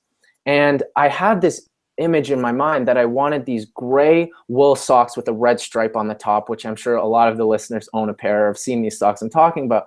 So I go up to my room to grab them. And when I get there, I see a pair of blue wool socks that will be great for keeping me warm. But initially I'm disappointed. I'm like, oh, but I want those gray socks with the red stripe because I thought it would like go with my outfit better, And then I thought to myself, I'm like, wait, do I even own this pair of gray socks? Or maybe I did at one point, but I could have lost them or whatever. And then so I'm looking at these blue socks, initially disappointed. I'm like, just detach from the notion that you need to be wearing the gray socks and just take the blue socks because they're going to keep your feet warm, right? And then I go into my closet and a sweater just sort of jumps out at me and I throw it on. And then I go downstairs to my living room and we have music playing and I start dancing and I'm just like, the sun's shining and I'm living like in my beautiful living room, which I love. And my girlfriend's in the other room. And I'm like looking down at myself and thinking, this is the sickest attire I have ever worn. Like, this is the best I've ever looked. And these blue socks are a fucking like big time contributing attribute to that. And they wouldn't be nearly as cool of an outfit without these blue socks. And then I just sort of started chuckling at myself, looking, and I'm like, I'm wearing the greatest thing I've ever worn, and yet this wasn't really my decision, you know? I just let go, I surrendered, and then what I needed was given to me. I was given a pair of socks that would keep me warm, and they also turned out to be the best looking socks ever. And then I just started thinking about my whole life, and it's, you know, I didn't consciously choose at the age of 8 or the age of 10 or the age of 12 that I was going to be living in this house in Toronto, and that I was going to be with Megan, who is my girlfriend, and I was going to be listening to this song. And yet this is the happiest moment of my life, and it is occurring, and everything is perfect, and just surrendering to that. Because for anything to occur in this universe, all of it has to align. Like, it is crazy when you think about you and I having this conversation, that throughout the history of all of time and space and the future has to align for this physical moment to manifest. And, you know, 13.5 billion years ago, the Big Bang had to occur. And then 4.5 billion years ago, the Earth had to have been created out of some weird assembly of rocks that came together. And, you know, if some asteroid had gone a tiny bit different of direction, like was off by 0.1 degree in its trajectory 5 billion years ago, and took a different turn, our Earth wouldn't have been created. And then our Earth had to have been inseminated with DNA, which, I mean, scientists, I think, largely are starting to agree that it was a panspermia of some sort, that DNA came from elsewhere in the universe, came and fertilized our planet, and has since evolved into all living organisms on Earth. And then that DNA had to, by seemingly chance, had to evolve into the different beings that it did, eventually into Homo sapiens or whatever, and then evolve into human beings. And then our great-great-grandparents had to have been born, made every fucking decision that they made to meet their lover, who then created the next generation of offspring. And this goes on and on and on. And if our parents, let's say they met at a bookstore, if they had just perhaps walked by one another and our dad got too scared to say hi because he had a moment of insecurity and he didn't say hi to our mom, then they would have never met, and then we would have never been born, and yada, yada, yada. And then throughout our entire lives, every little decision had to occur. So it's like, for any given moment to exist, all of it has to align. And surrendering to the fact that you don't control all of it, and I mean, seemingly you control very little of it. And this isn't to diminish the notion of your free will or that you have choices, because I think if you come from this heart resonance that you're describing, Matt, then beautiful things will unfold in your life. But it's not through the mind. It is, the mind can help, but there is just far too many things going on for our human minds to comprehend and for sure to control. And then, like, another thing that will hopefully further exemplify this, because, you know, words are limiting. So what I'm describing right now, I am limited to my words and my body language, but hopefully anyone listening and watching is picking up on more of that. And there is some telepathic communication going on. There is a vibration that's electromagnetically synchronizing us regardless of the geographical distance between us, but we are all connected in a way far beyond the way the rational mind works. But back to this mushroom ceremony, where Megan and I are sitting in my living room, and we start having this conversation about what one another means to each other. So we start talking about our love, and we're exploring these concepts. So, you know, we don't necessarily know where the conversation is going, because just as this conversation, it's an exploration and we don't know where it's going. And we arrive at it as we're experiencing it. So we create it and we're simultaneously experiencing it. It's like this feedback loop.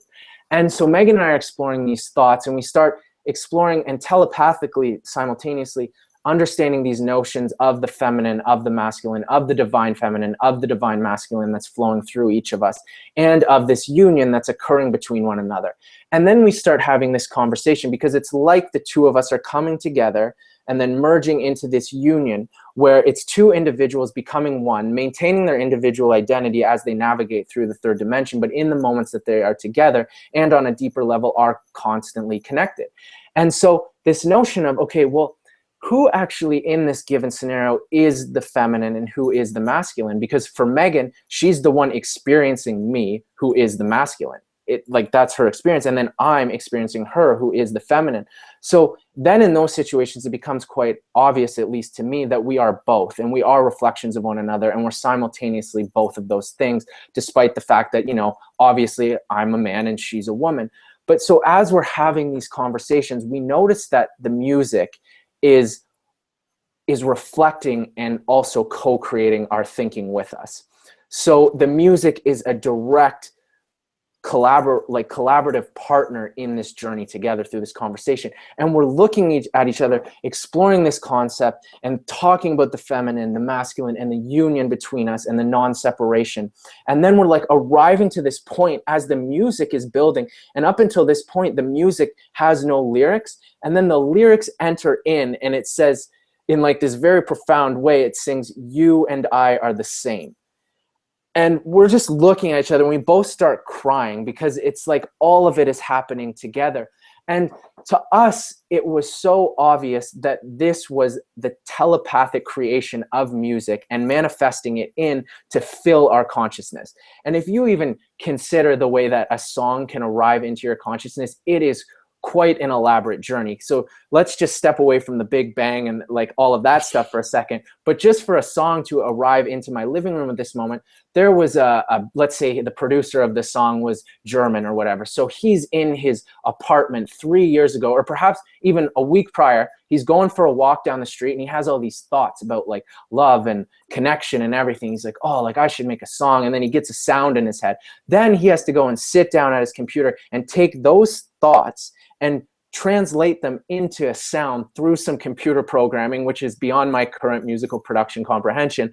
But he takes those thoughts and then transforms them into sounds. And then he works on this song for a while, spends a week or whatever it is mastering it and creating it. And then he releases it as a production. And then some DJ somewhere hears this song and he decides he's going to play it.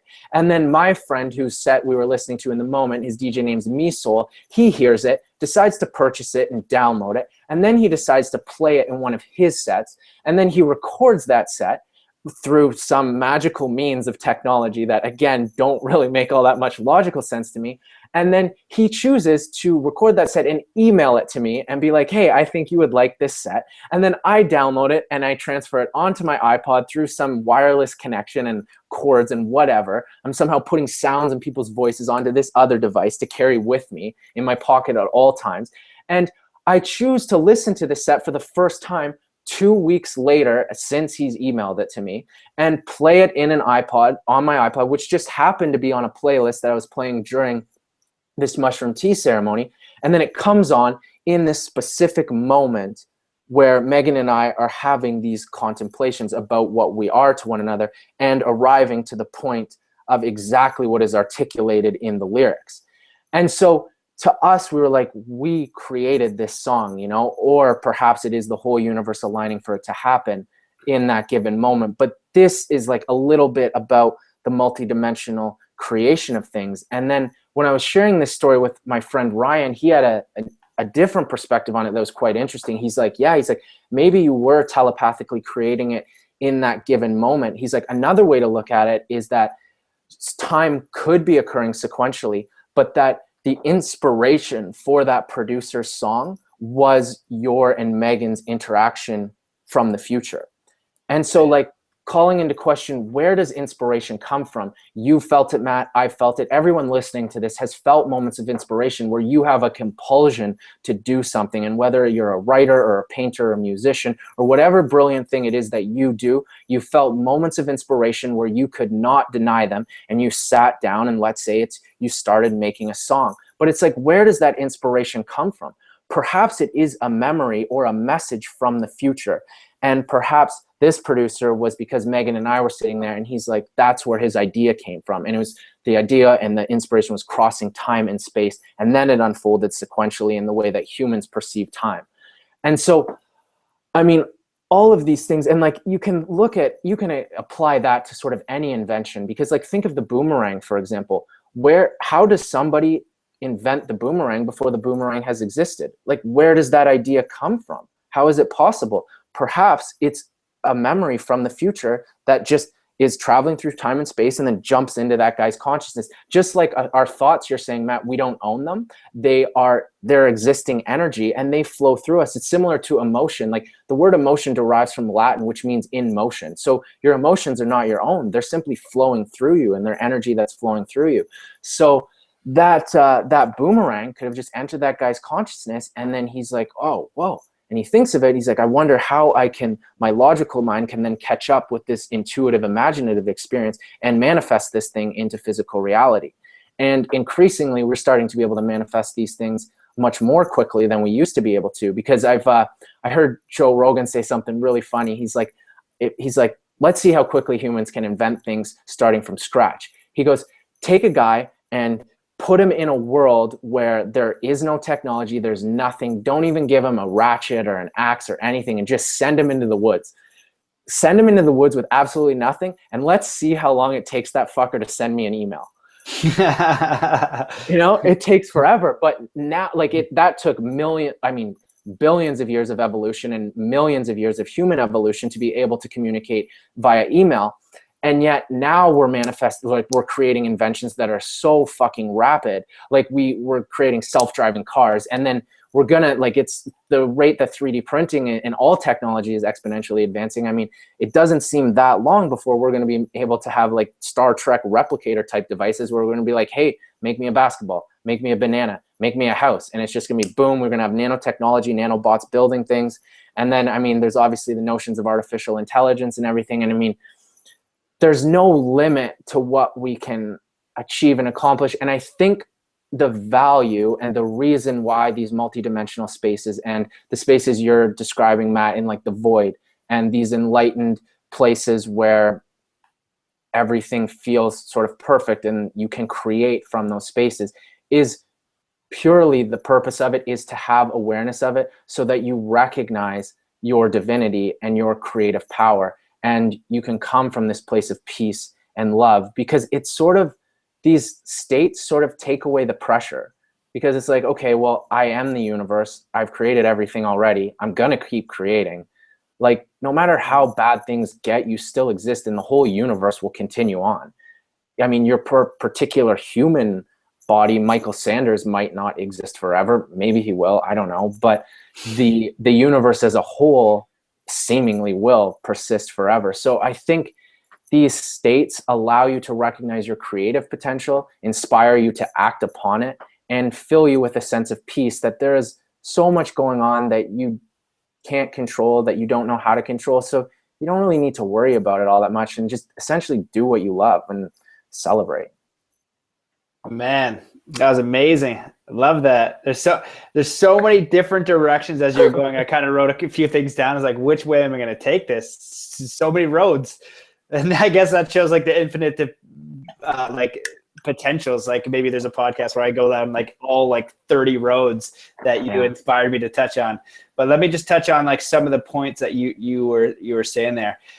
So about consciousness, one of the thoughts that I've recently had was, and I saw this come up on, I think it was Bashar, who does channeling, and he's just talking about consciousness. And I don't know much about densities. Like I've heard a little bit about it. It's very, very confusing. But basically, the things that we don't perceive to have consciousness, as low as like wind and fire and water, actually are conscious. And then you and I can both attest to there's definitely a plant consciousness. Some sort of connection there. And then you've got individual consciousness and an oversoul, super conscious. So consciousness in itself is a super interesting thing.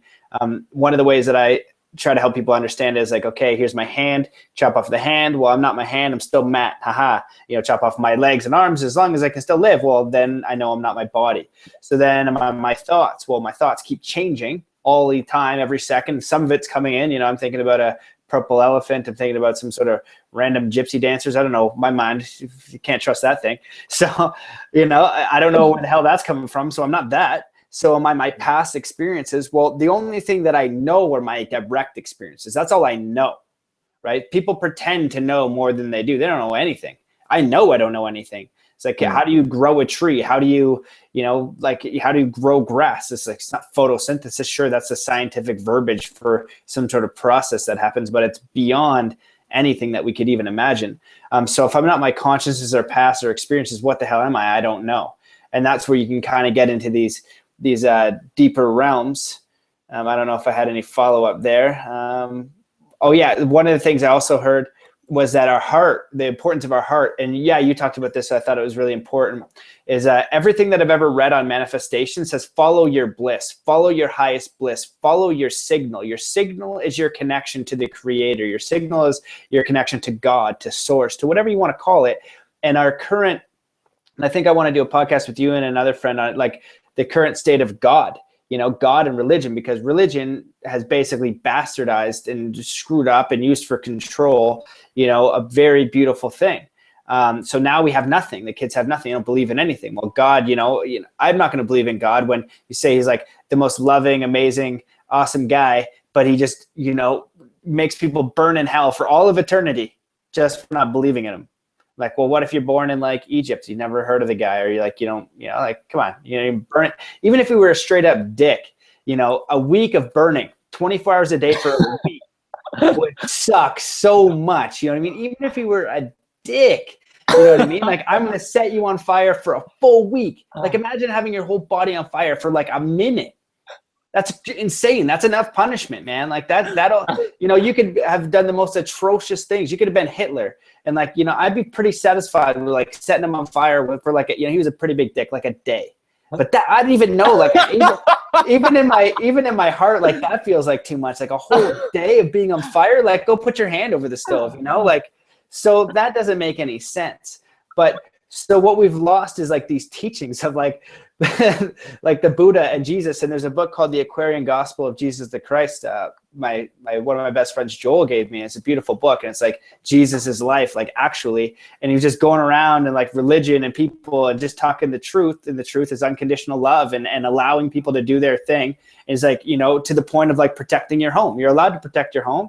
You know, if you're going to come in my home and try and take from me, you know, then I can punch you in the face and do whatever I got to do. But it's not in the States where you're sitting there waiting with like a whole, you know, thing around your head, just ready to shoot everything. Like in, you know, like it's not that intense, you know, like, and you shouldn't be vibrating that reality. And if you are, that's what you want to vibrate. You want to vibrate that reality, and that's your choice.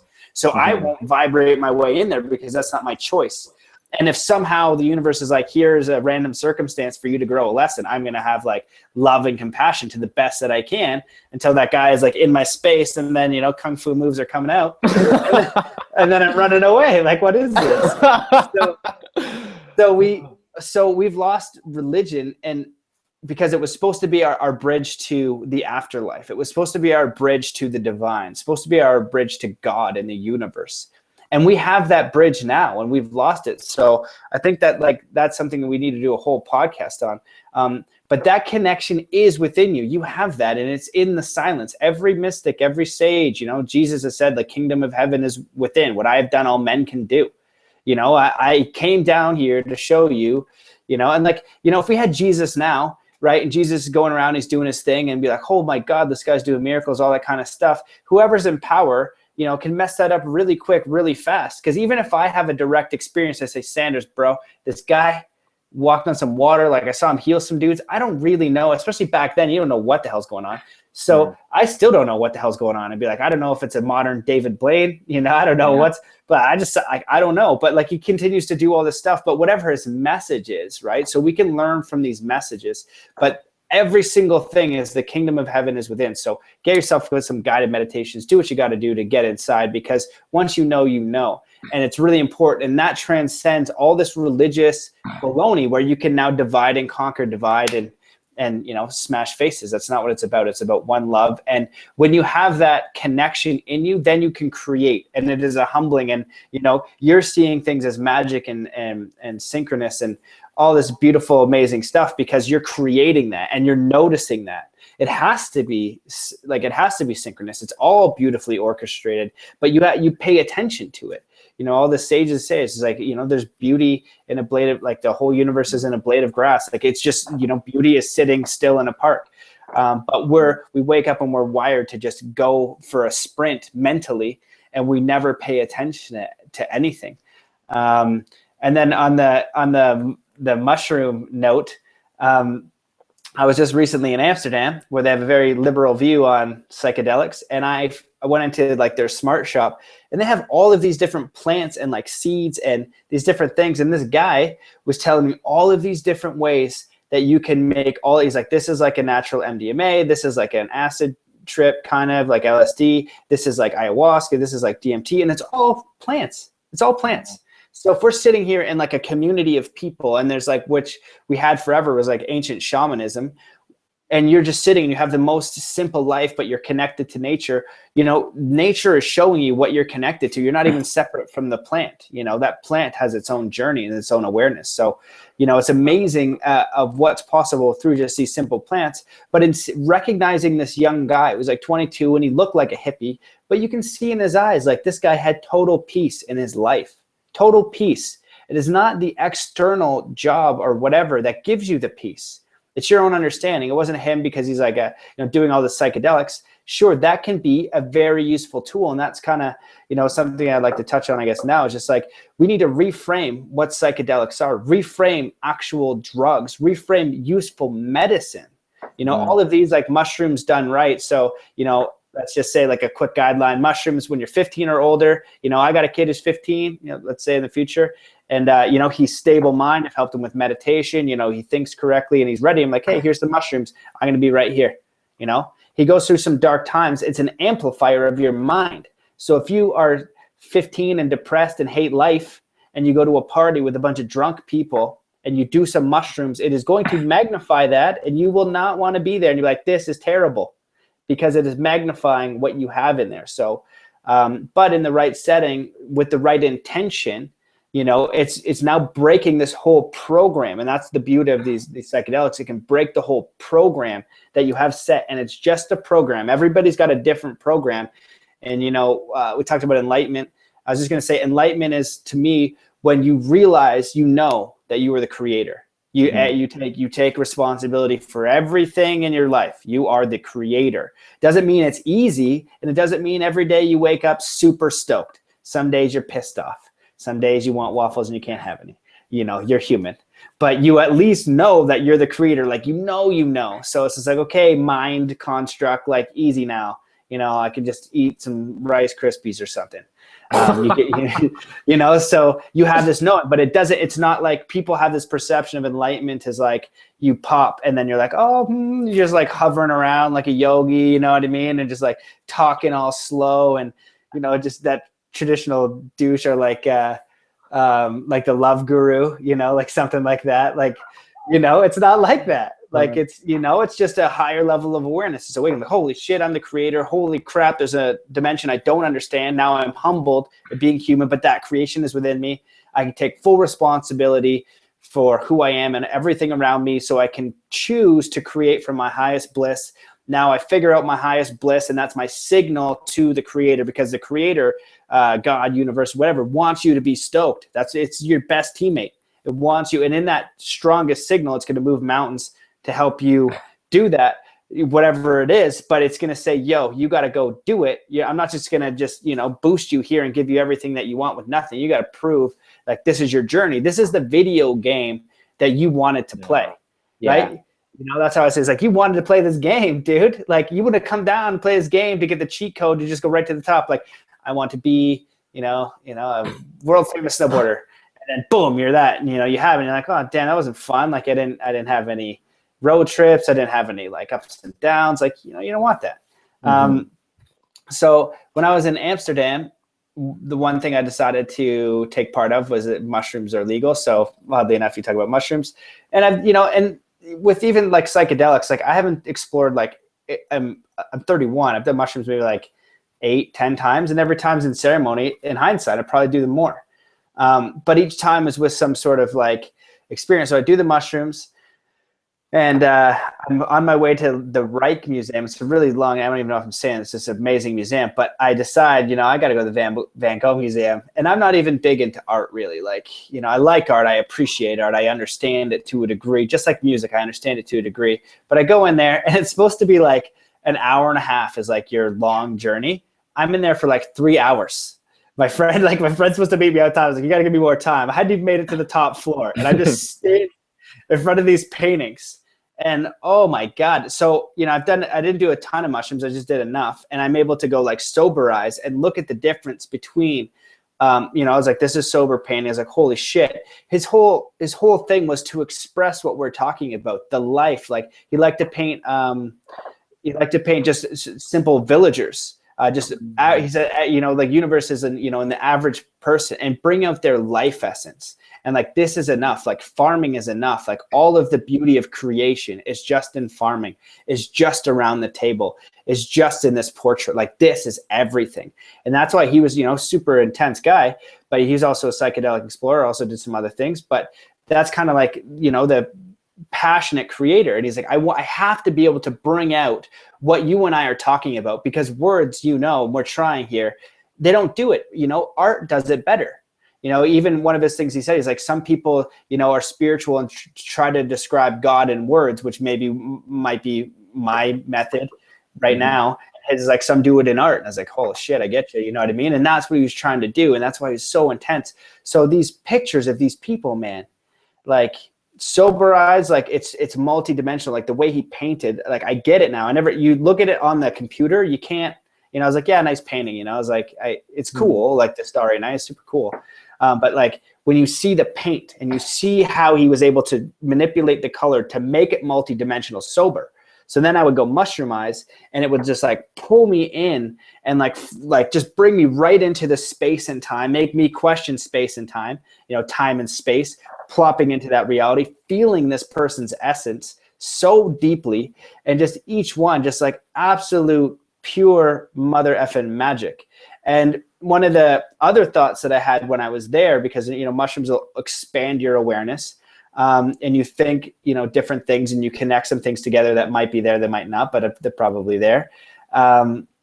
You could see just how people would go through the museum, and some people would look and not even look. They'd be look at this painting and then go on, like look, nobody, like, and then you would see that a lot of it was like older gentlemen that probably appreciated art, but they would look and they would experience it and experience the moment. And that kind of brings me to the realization is like, that's where all the magic is. It is in the moment. And that's where it always will be. Creation is in the moment, like right now. And in pure presence, you can experience all of that magic, and it's never, ever the same, ever. It's just pure creation if you just let it be. And it can be purely magical. So I think that to have like a blanket statement about like the modern psychedelics, like Tim Ferriss said, I think like every billionaire I know does, or billionaire does LSD on a regular basis. I don't know if that's true, but it seems right. We talked about this before, the Psychedelic Explorer's Guide. In that book, he talks about doing an LSD experiment with, and you got to be, it's not like you do it when you're all messed up. Like that's not how it works. There are some medicines like ayahuasca that can help you if you're all messed up, but look at the medicine you're taking, just like same with a pharmaceutical. If you're, I don't know, like have an infection, you don't take Viagra, like it's two different things, so you need the medicine that you need. So look into it, and you have a shaman or somebody who's educated, they can help you, man. And they can be there to bring this experience, because it's powerful healing stuff. So in his book, he gets 12 people, like professors or students of at least second year, that have been working on a problem for at least a year or more, 2 years or more. And after they take the LSD, 8 of the 12 have solutions. So it expands awareness, right? If used properly.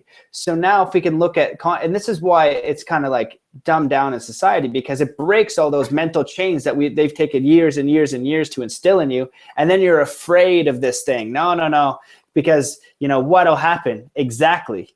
That's exactly what'll happen. Everything that you believe just gets ripped out from under you. And you're like, oh shit, what am I doing? And then it's kind of a shitty thing. Because you have to face your own choices. You have to face that you're the creator, and you have to take responsibility for everything. But you realize that it's a perfect journey, and now you can go forth with freedom, with a new awareness, right? And decide what of that program that you want, what of that program serves you. Even if it's just doing your regular job with your family, and then you add a little bit more of what you love in life, or you have more passion for your kids, or you're more awareness for your friends. There's many different ways, because you could be like a city monk, just, doing your job in pure awareness, pure love. And if it gives you that understanding, great. But it really, with these medicines, and if we start to understand, mushrooms, I would say mushrooms, ayahuasca, definitely, ibogaine, just learning about San Pedro and a couple other ones, and then MDMA.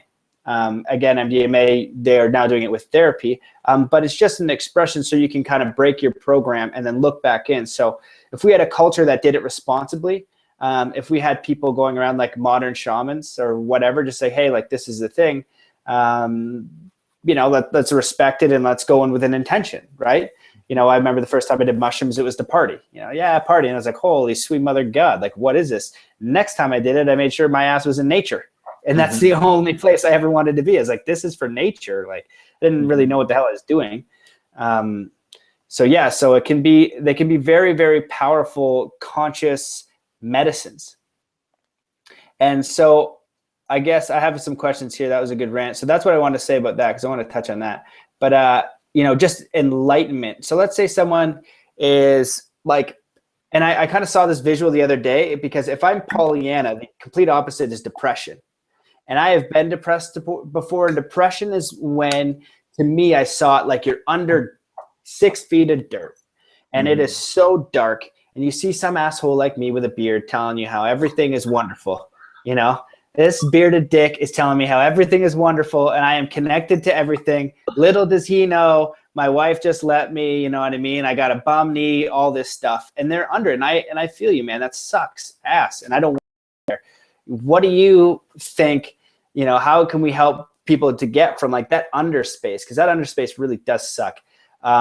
To a place to see the light, and if you use the cave analogy, that's one thing. Like, you're chained and you don't even know that there's light. You're just in pain and you're by your damn self, and you haven't seen these places we've seen. You haven't, it's like, okay, so you don't know what you're doing. So what do? I sit here and meditate. So you try to meditate for a day or a week and even 2 weeks, and you still don't know. You're waiting for something. It's a huge, long ass process to have these things, or a short one with medicine. If you want to take some medicine, go ahead. That's a pretty short process. But even for me, like my meditation process, it's long, and as I do it more, I'm getting different experiences. Like now they're becoming psychedelic experiences almost. Now I can kind of navigate a different realm. Now, like even just today when I did it, my body I think it was wiggling. I don't know, but I'm pretty sure that I was like kind of going like a Teletubby, and I was like, that's an interesting thing. And it's just aligning energy in my body is kind of starting now. So coming back from Dr. Joe, we were doing like, I don't know, 3 to 4 hours of meditation a day, which was wicked. Even just for that, I would have loved it. So yeah, if you were under, like maybe if we take a path from someone just thinking about this stuff and then moving through the line, how might you see some help for awareness to get to that space? Yeah. I think we touched a little bit upon this last time, Matt, but yeah, I've been depressed as well. So I know that feeling of being in the darkness. I mean, I think depression is probably a more common experience than, the mainstream story would have you believe. It seems as though, like, I don't know, almost virtually everyone I've ever spoken with has experienced some form of depression. And I think, and while it's certainly difficult in the moment, but recognizing that everything you encounter is a lesson and a teacher. And so you might be feeling under this world of hurt and everything, which is unfortunate, but just coming at it from the place of understanding that it is there to teach you something and that you will make it through. And ultimately, that worst case scenario, you don't make it through and you die. And that's okay too. It's like there isn't really all this pressure that in the moment you're experiencing things and everything's dark and dreadful. But it's not always going to be that way. And if you can start cultivating some positive thoughts, positive emotions, doing things that help you feel better.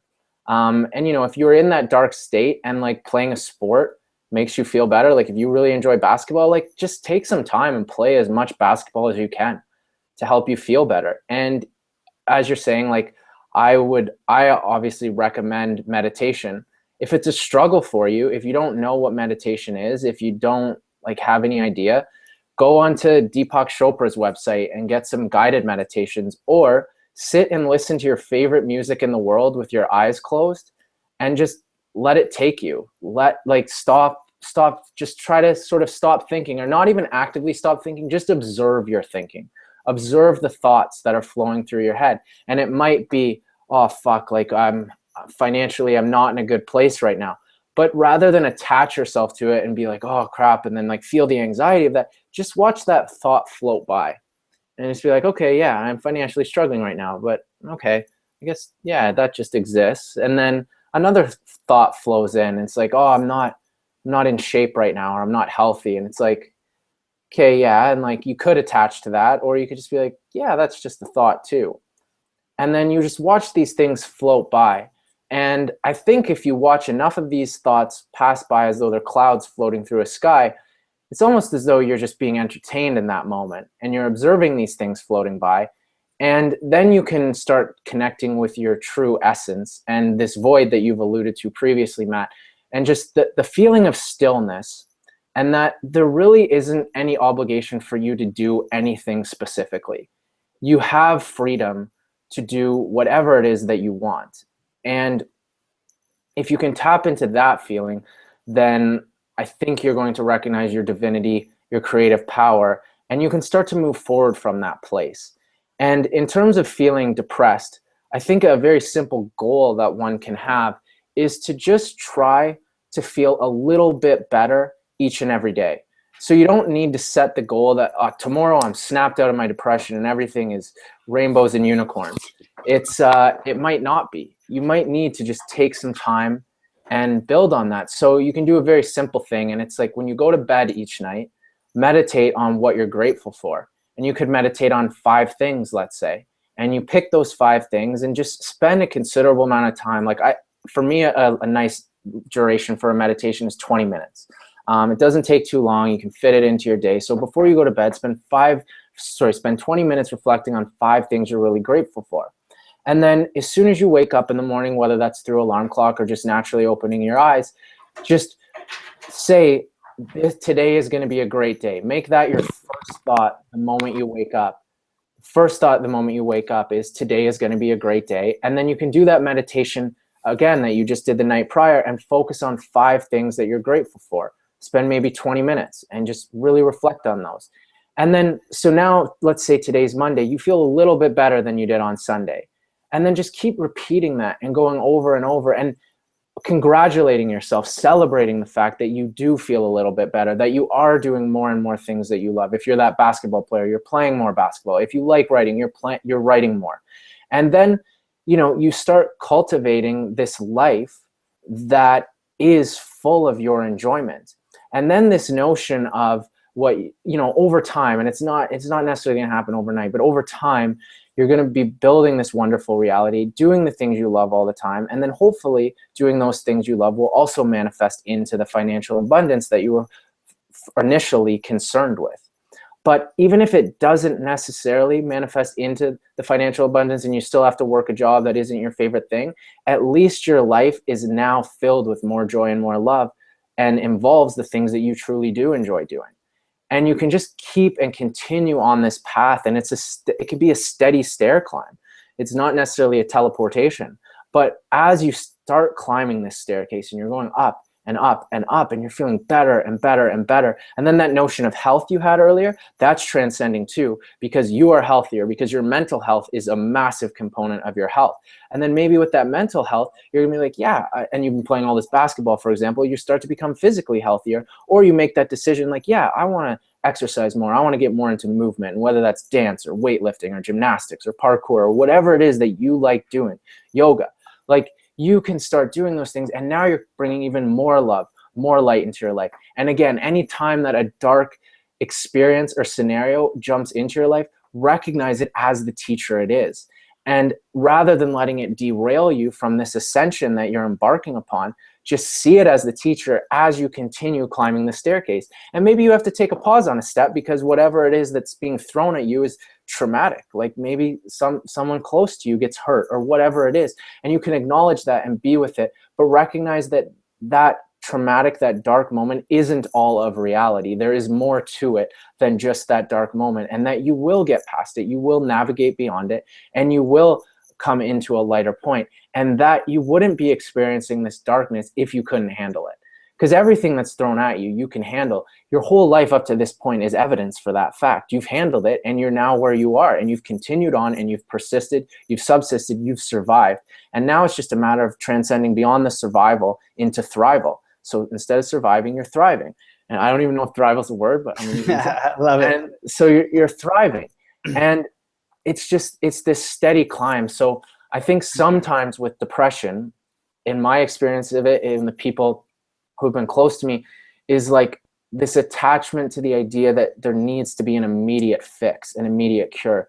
But if you can treat it as more of a journey rather than attaching to the destination, the outcome, then everything can start to seem a lot lighter and a lot better. And yeah, as you're saying, Matt, like there certainly are various tools to help you along that path. Certain shamanistic practices, psychotherapy, like seek out help, see somebody that can guide you through the process. And yeah, like there's a lot of things. I don't know, Matt, if you wanted to touch on that more, if there's a different question you wanted to ask after that. No, that was good. I was gonna say about just the process. Those are the two things I was gonna say. Like saying that it is a process. It's a process, and the other thing is gratitude. What are you grateful for? You know, because if you're living in North America and you have the means to listen to this podcast right now, you probably have more. You're the 1% or the 5% or whatever it is. You know, we're sitting, you know, you've traveled, I've traveled, I've been to Nepal, where they eat the same, you know, meal 3 times a day, like dalbat. It's not great. It's okay like once or twice, but every single time, you know, and they're living in like these small places, but they're more happy than most because they don't have this like mental baggage that we get. And I think that I just wanted to address that question because you and I are so happy, you know, and like me just being able to meet you and see the way that you live your life. And like when I wrote that Burning Man article and I'm feeling this joy, and like to listen to you talk about Lovevolution, the way you talk about it, and you're talking about, you know, your body doing all these different things. I don't know if my body would necessarily do the same things, but I could definitely relate to your experience and feel like, oh, I've had experiences like that where I feel like maybe my body just would have vibrated. Maybe I just would have felt pure joy. Maybe I would have had peace. Maybe I just would have had like the greatest hugs ever. But it would have been like a direct reflection of my reality and my input and my programming. But when you're really low, you know, I just want to, you know, like it's really hard to imagine that big gap, right? So that's, I just wanted to acknowledge the people that maybe are like, because most I figure are going to be like somewhere in the middle. You know, the dirt is here, we're Pollyanna, or we're the hell up here. You know, depressed is down here. Your head's out of the sand, maybe. You're looking around, but you're skeptical at everything, right? You're like, I don't know about that. I'm going to question it. And you should question. I just read another Krishnamurti book, and they're all the same. They're different, but they're the same, which he's awesome. He's just like, you know, you were the answer. You know, why are you reading? He's so funny. Why are you reading this book right now? Like, what is it that you seek? It's just like, ask yourself, ask yourself, ask yourself. So you're receiving this information, and, you know, then you look in, sure, be skeptical, but is your skepticism limiting you from being fulfilled? How do you feel? That's kind of the, like my marker. How happy are you? How much joy are you experiencing? And only you are going to know how to experience that joy. And what is it outside of you in this third dimensional reality that you're clinging to that is saying you can't have the joy, right? So, you know, if it's basketball, or for me, skateboarding and snowboarding, you know, putting myself in an alignment. So I have to sacrifice. I'm 31. I don't have a house. I don't have a career, really. Well, I kind of have a career now, but that was for me following my passion, not knowing what the hell I'm going to do. Now I get to write a book because I have all of these experiences, direct experiences. And so for me, I have a huge chip on my shoulder with, you know, and someone will ask me like, hey, like what university did you go to? Because I remember going from high school to college, and I knew I didn't even want to go to college. But I knew that like if I just go to college, I'm stupid. But if I don't go to either, then I'm really stupid. You know what I mean? Like that's how it kind of works, right? So you got smart people go to university, they get their degree, and they have a higher set of education. So I at least had to do college. Mhm. But it didn't prevent me from having and learning the experiences that connected me to, my expression of myself. And I think that, a side note, like that linear line from high school to university is a massive trap. It's a huge financial trap, because once you've gone in and you picked your university career at 19, when you don't know what the hell you're doing or what you want, you have no idea. So then you make a choice, you do 4 years of university, and now you have huge debt, and you better get a job because you have to pay off all that debt. Now you're in a job working debt. Now you're like 26 and 27, and you're in this job, and you have no damn choice now. You've just locked in. So give yourself a gap year at least. Do it in Europe a lot. It's like very normal, especially in Germany and a lot of other places. Give yourself at least a year of expressing, of seeing the world, of thinking, of figuring out what you want. And if university is a tool for you to help that growth, then do it. There's plenty of courses and information there that are fantastic. But know what you're investing in, and that it serves your highest good for the future, and not just going through this pattern. So, with, me having that chip on my shoulder with sports psychology, it's all direct experience. But all of these experiences, I can look at a sports psychologist who's read a book and like, have you ever done a backflip on a snowboard? Like, do you understand, what it's like to train with Shaolin monks? Or like, how often do you meditate? Like, what have you received? Because in that place, I remember, I think I said this before, but sitting beside a person that did psychology at the University of Kelowna. And, we had a debate, and, his view was basically you go to university so you learn things. I was like, well, if I want to learn it, it's in the book and I see it's good. I can read it on my own. I know how to read. And that's what I've done, taken all the best material and read it. I don't need, if this is nonsense, like, too far into Freud, I'm like, come on, like there's some helpful stuff there, but goddamn, like a whole month of this shit. Like, you know what I mean? I can drop that if I want. That's my choice. Cause I've taught myself how to think. I've taught myself how to learn. Right. And I've taught myself through direct experience. So we're having this conversation, and I was like, yeah, no, it's fair. And I was like, it just, it hadn't served me. Like, I'd be fine. But like the financial and time commitment is something that I'm not interested in. So then we do ayahuasca.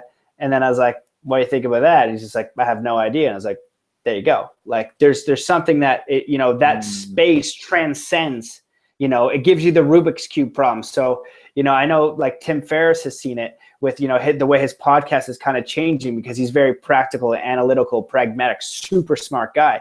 Right. And then it takes, you get a neuroscientist or, a NASA engineer, like the smartest people in the world. Right. And they go in, they know they're smart. There's nothing wrong with that. They're smarter than the average bear. They know that. But then they get super humbled and like, holy shit, like what the hell? And then they kind of, have to reevaluate. And it's all of our, personal experiences going forward. So I think that direct experience is massive. And then really following that bliss. And then you're allowing, as you said before with the sock analogy, when you follow your bliss, the universe is dropping in things and it's helping you, right? It's like, it's just putting things together for you, and it's honoring that you're following that signal. The problem is most people don't honor that signal within them. They're because of a story, insert X story here, I can't. What do you want to do? I would love to do this, but, and they might be real things, but you can always create a way to make yourself do that if you've now given yourself the choice to do it, that little bit of freedom. Totally. Yeah, a lot of that has to do with attachment too. We attach to certain outcomes or certain stories that we've been told, certain ways that society operates. We attach to those notions, and then not living up to those expectations which we're attached to then is what creates our disappointment, our despair, and our depression. But if you're simply following your bliss, then you're following your own inner guidance, your own inner voice, and you can just navigate it along its way and just go with that feeling. And then you're not going to be so disappointed by these external expectations that have been imposed upon you. Right. Yeah, exactly. So I guess just to switch gears here, I know that you were supposed to go meet your the Clean Startup. What's gone on with that? Like, is there any progress? Because I think that like that kind of segues into, we brought it down to the level, it seems sadder, but I want to bring it up because I think that we can create our own reality. We're all responsible. And as we start creating our own, then it becomes to this like infinite place of pure joy, Pollyanna, abundance for everybody. It's not like something that's not possible. It's very, very real. Once we have energy sorted, we have, all you need is food, water, shelter. You don't even necessarily need shelter that, badly. You get a tent, you could, you're fine. But if I have food, water, and shelter, and I live with amazing people, and I get to express myself in some sort of way, whether it's martial arts or parkour or skateboarding or snowboarding, I'm going to be pretty damn happy. I don't need that much outside of that. I could be in a mansion. It's not really going to matter. If I'm in a mansion by myself, but not with 10 amazing people, it's not going to be the same experience. So I think that, like, for you, how do you see, the world going with natural energy? Like, what do you see is possible for us? And as a society, as we start kind of rolling forward, and you imagine this place that is beautiful and like harmonious and like rocking in every way. Like, how do you see that playing out? Well, I think we touched on this last time, but we live in an infinite universe with an infinite source of energy. This notion of an energy scarcity is a purely human construct. It's largely a means of control and manipulation, that there's a scarcity of energy. Because if you just look at even the most simplest source, there's a burning ball of fire in the sky that's going to continue for, I think, the next like 5 or 6 or 7 or 8 billion years. We don't really have to do anything about that. It's just going to do it. And it's going to supply, it powers this whole planet and everything on it. Everything's living already. Doesn't seem to me like there's a scarcity of energy. So what I think is an interesting notion is that, actually someone said this to me on a chairlift because I was in Alberta, and Alberta is big into oil money. And for the record, I don't think there's anything, oil is not an evil entity. It is a beautiful human, or it's a beautiful resource that humans have used to power the way we live. And it's been an essential step in our evolution. It's a beautiful thing. But holding on to this idea that oil needs to be the future of energy, that's a form of attachment that I think is only going to lead to disappointment or catastrophe.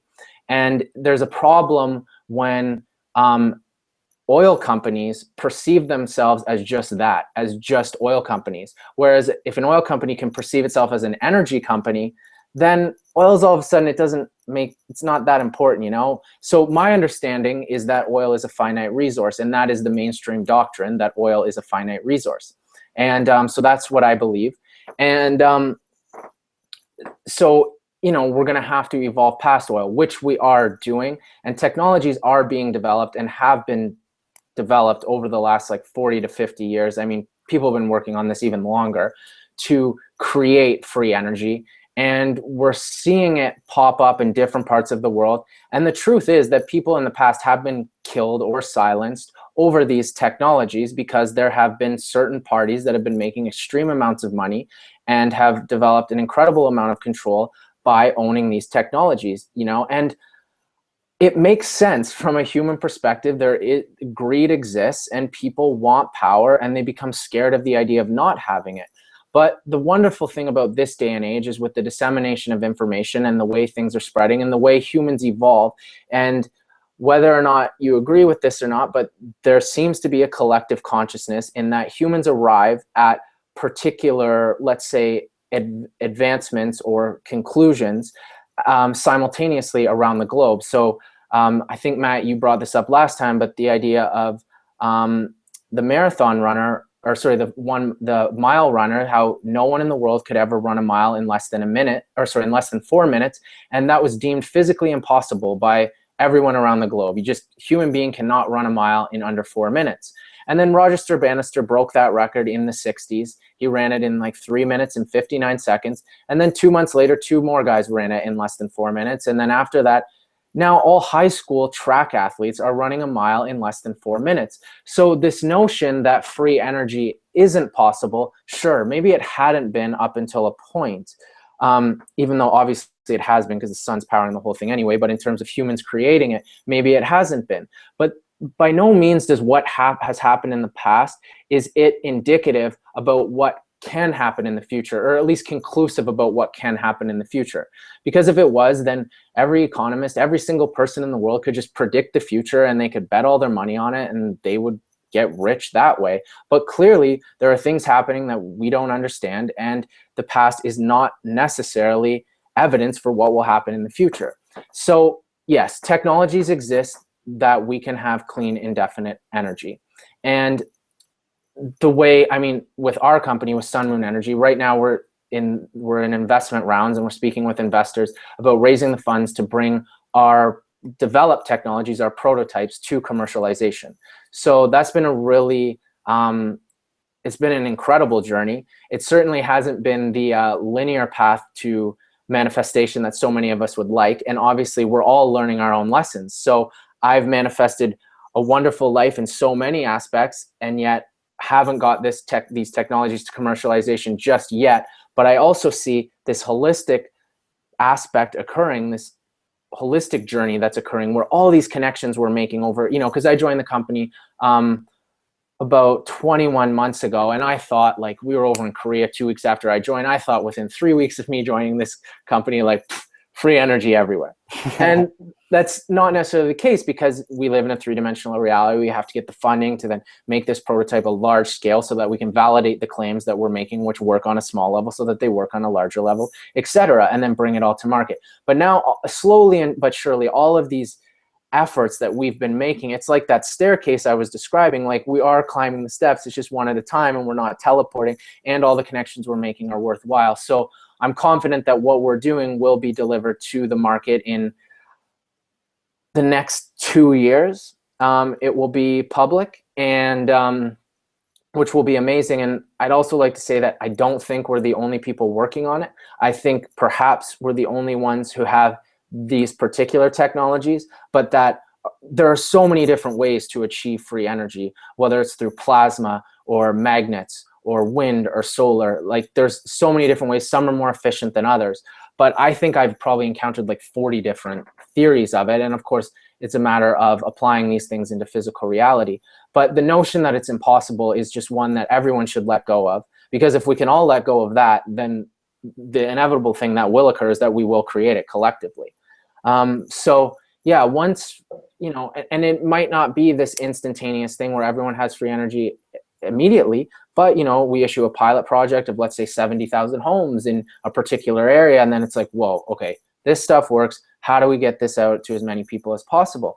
And the way I'm perceiving it right now is there will require capital investment, initial upfront costs for that to occur, for the infrastructure to be built out.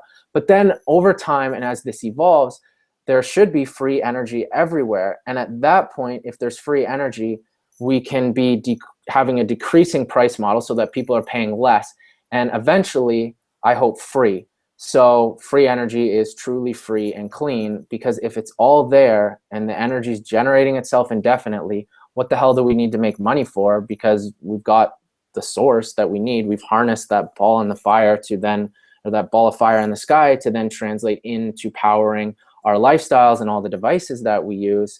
And, you know, if you have infinite energy, free energy, then you can build like artificial farming. So you can start farming in areas that don't have enough sunshine. And then, well, now you have an infinite amount of free food. And then you can go from there. And if we look at things like nanotechnology and 3D printing, we can start to manifest things into physical reality in near instantaneously. And so again, I'd like to touch on the point, like, okay, this transcendence of currency, of not needing to charge money. And I've heard people say, well, what about human greed? Like, that always plays into it. And yes, it does. And like, perhaps some people, the term you're using, Pollyanna, is that maybe I have a delusional utopic version or vision of the future, and like, that can't happen because look at everything that's happened before. But again, like, the past doesn't tell us what the future has to be. And if you ever look into Nassim Taleb and his concept of the black swan, it's that regardless of how much study of history you do, there are events that occur throughout time that no one could have predicted, and no one can understand the implications of them. One of those black swans is the internet. Before the internet existed, the world was a totally different place.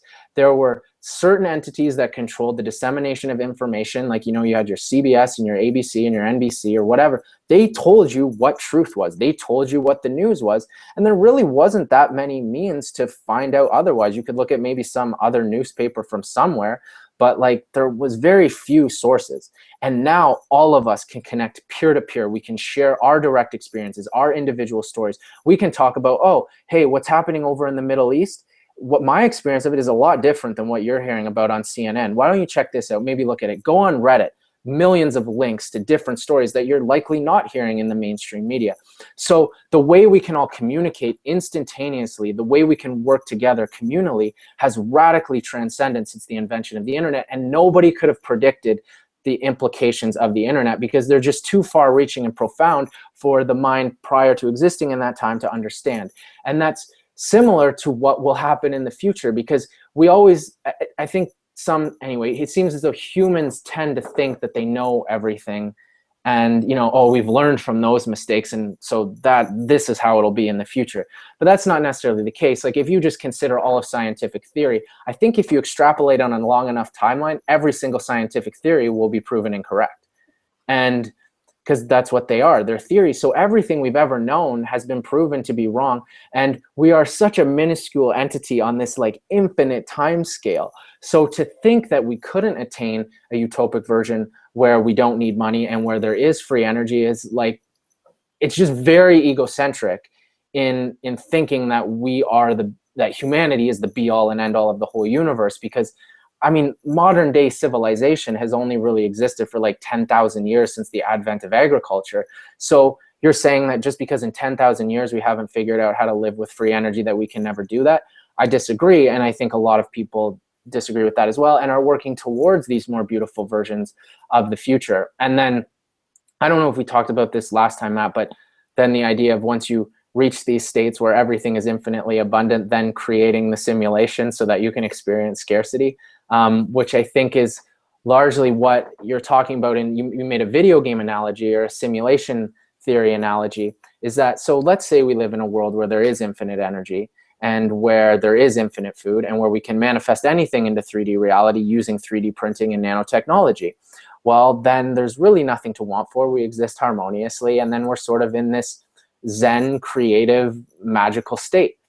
And maybe at that point, we'll be like, I kind of want to have an experience that challenges me.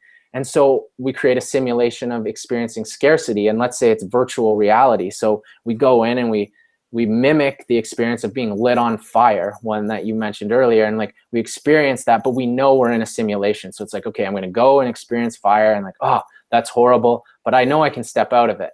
Okay, so I've had that experience. Oh, that was a little too easy. Now, why don't I make a simulation where I go into the feeling of scarcity and pain, but I don't know that I'm having the experience. I sort of give myself intentional amnesia so that I forget that I'm having it. And then you go and you exist through this reality. Let's say it's a video game or a simulation or a virtual reality, and you go existing through it and you don't know that you actually live infinitely abundant.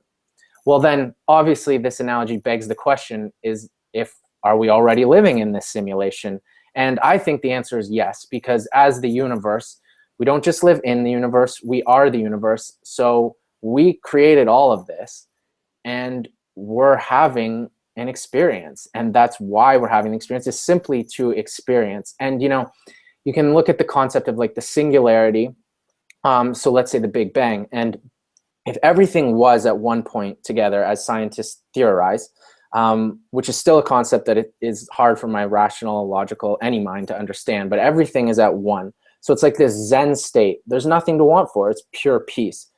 But maybe that gets a little boring after a while, and we're like, I want to experience things. I want to know what like joy, ecstasy, depression, anger, sex, love, passion, despair, all of that. And so we explode out. And it's sort of, and then we create these infinite separations and manifestations of separation so that we can experience everything. And if for anyone, a great book is Stalking the Wild Pendulum on the Mechanics of Consciousness by Itzhak Bentov. And it talks about the infinite pendulum that exists in our universe, the idea of things going into a black hole, a singularity, and then exploding outwards as a white hole on the other side. And then eventually they come back to the black hole. And this is largely like seasons changing as well. You know, like everything exists. I like to say the microcosm is the macrocosm, and what exists on a small level also exists on a larger level, and it continues in infinite directions, both large and small. And, you know, you look at seasons changing on planet Earth, and if you live in the northern hemisphere or further enough south, you experience this whole 4 seasons where all the plant matter dies or goes into hibernation, and everything's sort of like in a way dead, or it's quiet, or it's still. And then spring comes and it bursts open and there's all this electricity and you go through it. And so it's happening on an earthly scale. It happens as human beings. Like, as much, Matt, you and I talk about Pollyanna and happiness and everything, both you and I go through waves of emotion, and we experience sadness and we experience challenges, despite the fact that we think all the things we do and we know all the things we know. And, you know, we might even think, sometimes I even think like, fuck, why am I even experiencing this sadness? I shouldn't have to, and I even trick my own self, you know, but it's like, you go through seasons, you go through change, just as outside will rain every once in a while and Mother Earth will cry on you through her rain tears. And like, you're going to go through that as well. And I think that's what the whole universe is doing. It's just in this like pendulum or this infinity loop that continues forever. And, yeah, so I think we already are infinitely abundant, and that everything already is there, and any notions of us not being infinitely abundant is just a game we're playing. That's awesome, man. That's is a really beautiful analogy. You know, I've heard there's a really amazing Alan Watts video and lecture he does that says basically the same idea that you just said about venturing further into the simulation. And he words it as a dream. He's like, imagine that you were in a place where you were infinite, that everything was taken care of, and, you know, and it was just beautiful. And every night you go to sleep, you could dream any dream that you could imagine. Well, at first you would dream dreams, you know, that, you know, were all beautiful and exciting and all that stuff. But then you would get more and more adventurous. And he's like, just imagine the dream, you know, you could dream a lifetime, 75 years or so. And he's like, then you would get more and more adventurous on how you would make this dream, how much you would forget, and you would venture further and further away. And that is such an interesting perspective, because that is the truth, that we are infinity, God, the universe, all of that in us. We are that, with the veil, you know, all religion and mystics and all that kind of stuff talk about the veil of the forgetting. If we knew that we were infinite, powerful spirit, we're not playing the game right. We already knew that. We've done that. You know, we've been there. We're trying something else. It just like, it doesn't make any sense now. It will make sense later, but you're like, why the would I do that to myself? Like, you know what I mean? Like, what was I thinking? Idiot. Mm-hmm. But you have this, people, I think that even no matter where they are, if they're alive, they know that they have that source in there. They know that they're connected to something. They might not understand it completely, but they know that they're connected to something. So I really loved your analogy there. And then I really love the analogy about what you said about the oil companies. If the oil companies perceive themselves as energy companies, because if you think about it, if you and I are homies and we have a multi-billion-dollar business, and we're and again, I guarantee that these guys with all those billions of dollars, I think most of them more or less are not that happy. I imagine them as probably alcoholics, fat people going around on private planes. They need all of the luxury outer experience because they have no inner experience. You know, they have no, and that's what I see a lot in wealth. Like, a lot of people will have that. Not always. Like, a lot of wealthy people are also really smart and really humble and really amazing and really beautiful people. But there's a lot of a portion where they perceive that getting the money is the thing, you know. And Jim Carrey, I think I quote him a lot, but he's the man, just says, I wish everybody could be rich and famous, so they know that's not the answer. So that's the point about the wealth, that's not necessarily the answer. So for us to give up $1 billion company is going to be tough, especially in the 3D realm. But if they perceive themselves as an energy company, and I just read Bold, which is an excellent book. It's Stephen Kotler, and I think it's called Peter Diamandis. Yeah. I think. And they talk about Kodak. Did you read it? No, but I'm familiar with it. Yeah, so they talk about Kodak, how Kodak was like $1 billion company because they had all the, they were selling all the photographs, like, so whatever you put the photograph on, and all the machinery that goes around, and they invented the first digital picture.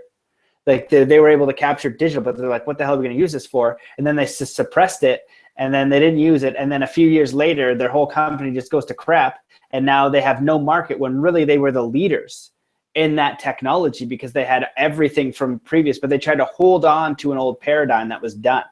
And that's what the energy companies are doing. So if they took all of their resources and invested in natural energy, and then furthermore said, hey, look, we have enough, yes, let's how can we transition our perspective into having all of this abundance, but caring and transitioning this abundance for others? It's easy for me to say to have, the most average amount of things. Yeah, I couldn't be more average, I have a loan. It allows me to be in France and do what I'm doing. And that's like me even doing that is like, I have my book coming and things like that. And like, I'm sure it'll work out. If it doesn't, I'll be the happiest mother effer working somewhere, knowing that eventually it's going to work out. And that's my Pollyanna. So you'd be like, okay, maybe I don't want to work at McDonald's right now, but if I'm at McDonald's and you come in, you want a cheeseburger, I'm like, yo man, how's your day going? Cheeseburger, here you are. I have to do this experience now for some bloody reason, but I guarantee you I'm going to get to that reality that I know that I can create. So I have that empower in me. So if these guys with all the money can start thinking about, okay, now I have money and influence and like, this is the way it's going. Let's put some effort into helping others. Because what do you need? Like how much do you need? Like, you can start a new perspective on the way you think about things. I had something else too, but that was the end. Something else I comment. Yeah. Well, company, pursue gratitude. A new way of thinking, anyways, man. I think it's a new perspective. Oh yeah, the other thing that I was going to say and that we didn't touch on, I think that you agree with, is that we're in the 3D realm now, but as more of us wake up and more of us think infinitely and we start projecting what I talked about earlier, that Play-Doh of thought, every thought is Play-Doh into this reality, and everybody counts. All of you people randomly throwing around shit Play-Doh, and unserving Play-Doh is creating a reality for other people. But if we want to have this harmony, we can create it for ourselves first. That's step one. Take care of yourself, stop drowning. You create your reality, and as you do that, then it can pocket out in that vibration, can expand worldwide. And I think that if we had a global harmony, and I've been talking about this a little bit, and I hope and I will attract some people to figure it out, but 1 million people every day, let's say 6 a.m. to 6 p.m., they meditate on love for self and love for others and spread that over the universe. If we could do that, we would fundamentally shift the vibration of this planet. And I don't know if it's on a documentary where the heck I picked this up or if it's just some sort of crazy nonsense I'm saying, but I believe it anyway. It's like our heart emits a signal that goes worldwide. So like that information of our heartbeat is being emitted telepathically to the world like every second. So as we start to align our hearts into congruence, into community, into love, into peace, the outer reflection of the 3D model of the earth will change. So whether it's natural energy or community or, a few billionaires like hooking people up or, a paradigm shift in education or whatever the case may be, we're going to see a physical change in this reality. It might just be like we could have the same exact reality with a different perspective and it'd be awesome. The same exact one. Everybody goes to work and they're stoked. And then it's like, okay, this is my business. You work for me. What is it that you're trying to create? How can I serve that? And we just keep going. We become this like global community. And then maybe you need to work less, but you have enough food and shelter taken care of. Who knows how the hell it'll play out? But it plays out as an individual first. So if you want to fix the world, if you want to help others, help yourself, create harmony, and then you set the example for others to see that harmony. But most importantly, you send that signal up, and then your mental Play-Doh, your thoughts that you're tossing to the universe are thoughts of love and abundance and of peace and of community and all of that kind of stuff. So that's step one, because that ripple is really going to affect the people in your environment, but it also affects the bigger picture. Totally. Yeah, and in terms of creating a reality, one thought that just keeps popping in my head is one that I adopted a while ago, is to just stop watching the news, especially like mainstream renditions of the news. And it's just like, I remember growing up, man, it was just like, it's just such negativity. Like it was trying to scare the shit out of you. Like there's war going on over here. It's an accident. They're not publicizing the fact that some dude just randomly decides to help an old lady carry her groceries off the street. Like that isn't newsworthy. The nice things aren't newsworthy because the news is so sensational. It's just trying to grab your attention and essentially trying to promote consumerism and to get you hooked onto these notions that are never going to fulfill you in the first place of purchasing and acquiring goods and not addressing the inner world that we've been speaking so much about. And so it's been a lesson that I sort of, or a behavior I took on around the age of 16 or 17. And I've heard so many of the happiest people, whether they're monks or really successful entrepreneurs or billionaire investors or whatever, who just say like, just don't watch the news because it's not going to improve your life any. And, you know, that's not to say that you stop watching the news and war in Syria halts and it's, you know, yeah, maybe you want to be aware of it, but just by filling your brain with that negativity and that despair, like it's not going to help you navigate this reality that much better, in my opinion. And if you can just come from that heart space that you're referring to, Matt, and creating as much harmony as you as an individual can, and being as loving and as peaceful to all those around you, and allowing others to be themselves and to make their own choices and to not try to control them, but to just be for them, then I think that's where the true change and the true harmony is going to be manifest for everyone.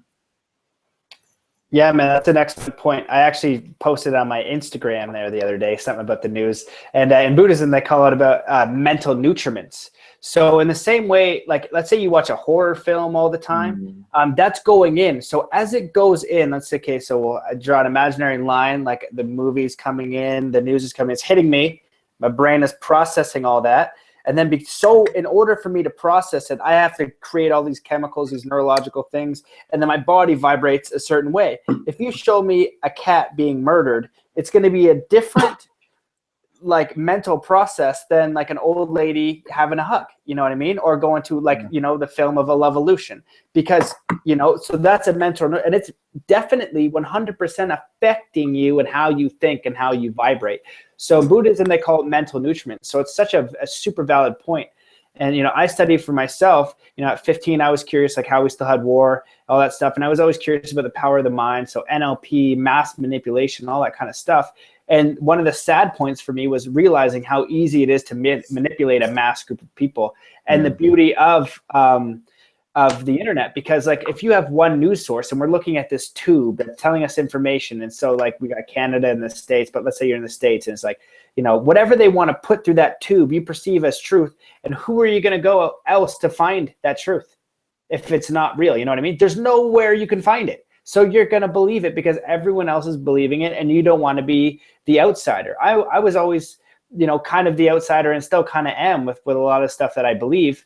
And, you know, because it's not mainstream, you know, and the information's out there. I'm like, look, they're both equally real, you know, like that war is probably equally real to someone else, but it's not my reality. That's where like multidimensional realities come in. Like any choice that I make, it's my choice how I will express. So there could be a version of me that goes to war, that experiences murder, that experiences Syria, that experiences Afghanistan, that is Matt the Patriot saving people. And I'm going, and then I shoot someone in the face and then I kill them. That's my karma. No one said I had to put on these boots, become, you know, an army guy to save people. It's all a mental perception, and not right or wrong. It's your experience. But I'm choosing not to have that one.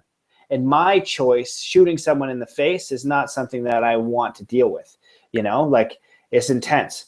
So we're all having our own experiences, and minding your mental nutriments, like what's coming in, what are you feeding yourself? So look at like inspirational YouTube, look at what are you watching on TV, because it all is affecting you and you're sending the vibration every single time. It's a really, really, really important thought. And so one thing that I thought about is how we could shift this really quickly. One of my goals with the Zen athlete thing is like, if I can get into like LeBron James, Sidney Crosby, I don't know, Lionel Messi, whoever the craziest athletes are in the world, especially NFL, their level of happiness is wherever they are, right? Just because you have all the celebrity and money and all that kind of stuff doesn't necessarily make you happy. Number one, I can make you a better player, because once you become whole and harmonious and fulfilled, and you're waiting to make like that shot for the championship and your self-worth isn't on the line. So as LeBron James, I always say use him. So I don't know, sure, maybe I'll meet him one day. But if he's sitting there and he has to make the shot to win the championship and his self-worth is on the line, he's going to have more stress hormones because if he misses, he's not worthy. He's not good enough. He's nobody. He's like a no good Michael Jordan, whatever the heck it is, right? So then he misses and he's super sad. He's all stressed out. He could make the shot too. But if he's fully and harmonious and beautiful and full of self-worth, and then he just shoots and he misses, he's like, damn it, like that was a championship. And he's going to feel all this emotion. He's like, oh, it sucks. You know what I mean? I'm sorry, guys. Team hugs around, but like, it's okay. I love you guys. Like, good job, other team. Like, we all have so much money. Why don't we just get both teams together? We'll have a party back at I know I lost. Yeah, man. Party's at my house, man. Bring the trophy, dude. Like, I'm glad you won it this time, man. How does that feel? I won one before. It's friggin' awesome. I'm jealous right now. I'm pretty pissed off right now. But you know what? Let's have a barbecue. Let's all get down. Bring your wives. That's humanity. That is the next level. So then we take people with celebrity, with influence, and then they start understanding this level of consciousness, this level of community, and they become the new ambassadors, saying, hey, I haven't have it all figured out yet, but wealth and money and success wasn't the only thing that fulfilled me. There is another deeper layer, and I want to contribute in any way that I can. And so then you've got, there's a documentary called The Reality of Truth where they go through a bunch of plant medicine.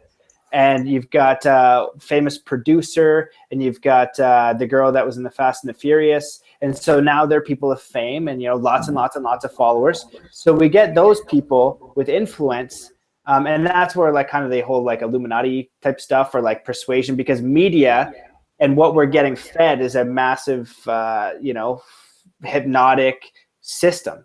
Right. So they need to play that game. They have these characters in a game to, you need booze and cars and sex and all that stuff to be happy, the American dream. So it's a perpetuated system.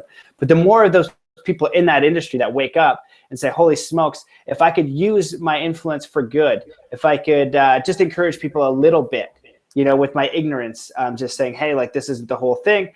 We could shift the planet really, really simple. So, if anybody out there has any influence, whether small and if you're influencing your family or you're a celebrity and you influence millions of people, find your own truth and start to figure out, what's most important to you. Because when you find that, you realize it is a global community. There is no separation. So find your peace and then share it, because we can have that. And I think that it could happen in my Pollyanna mind. I feel like it could happen in a year. We get 20 of the most famous celebrities, most famous athletes. We give them all ayahuasca, we give them all ibogaine. They're like, holy shit.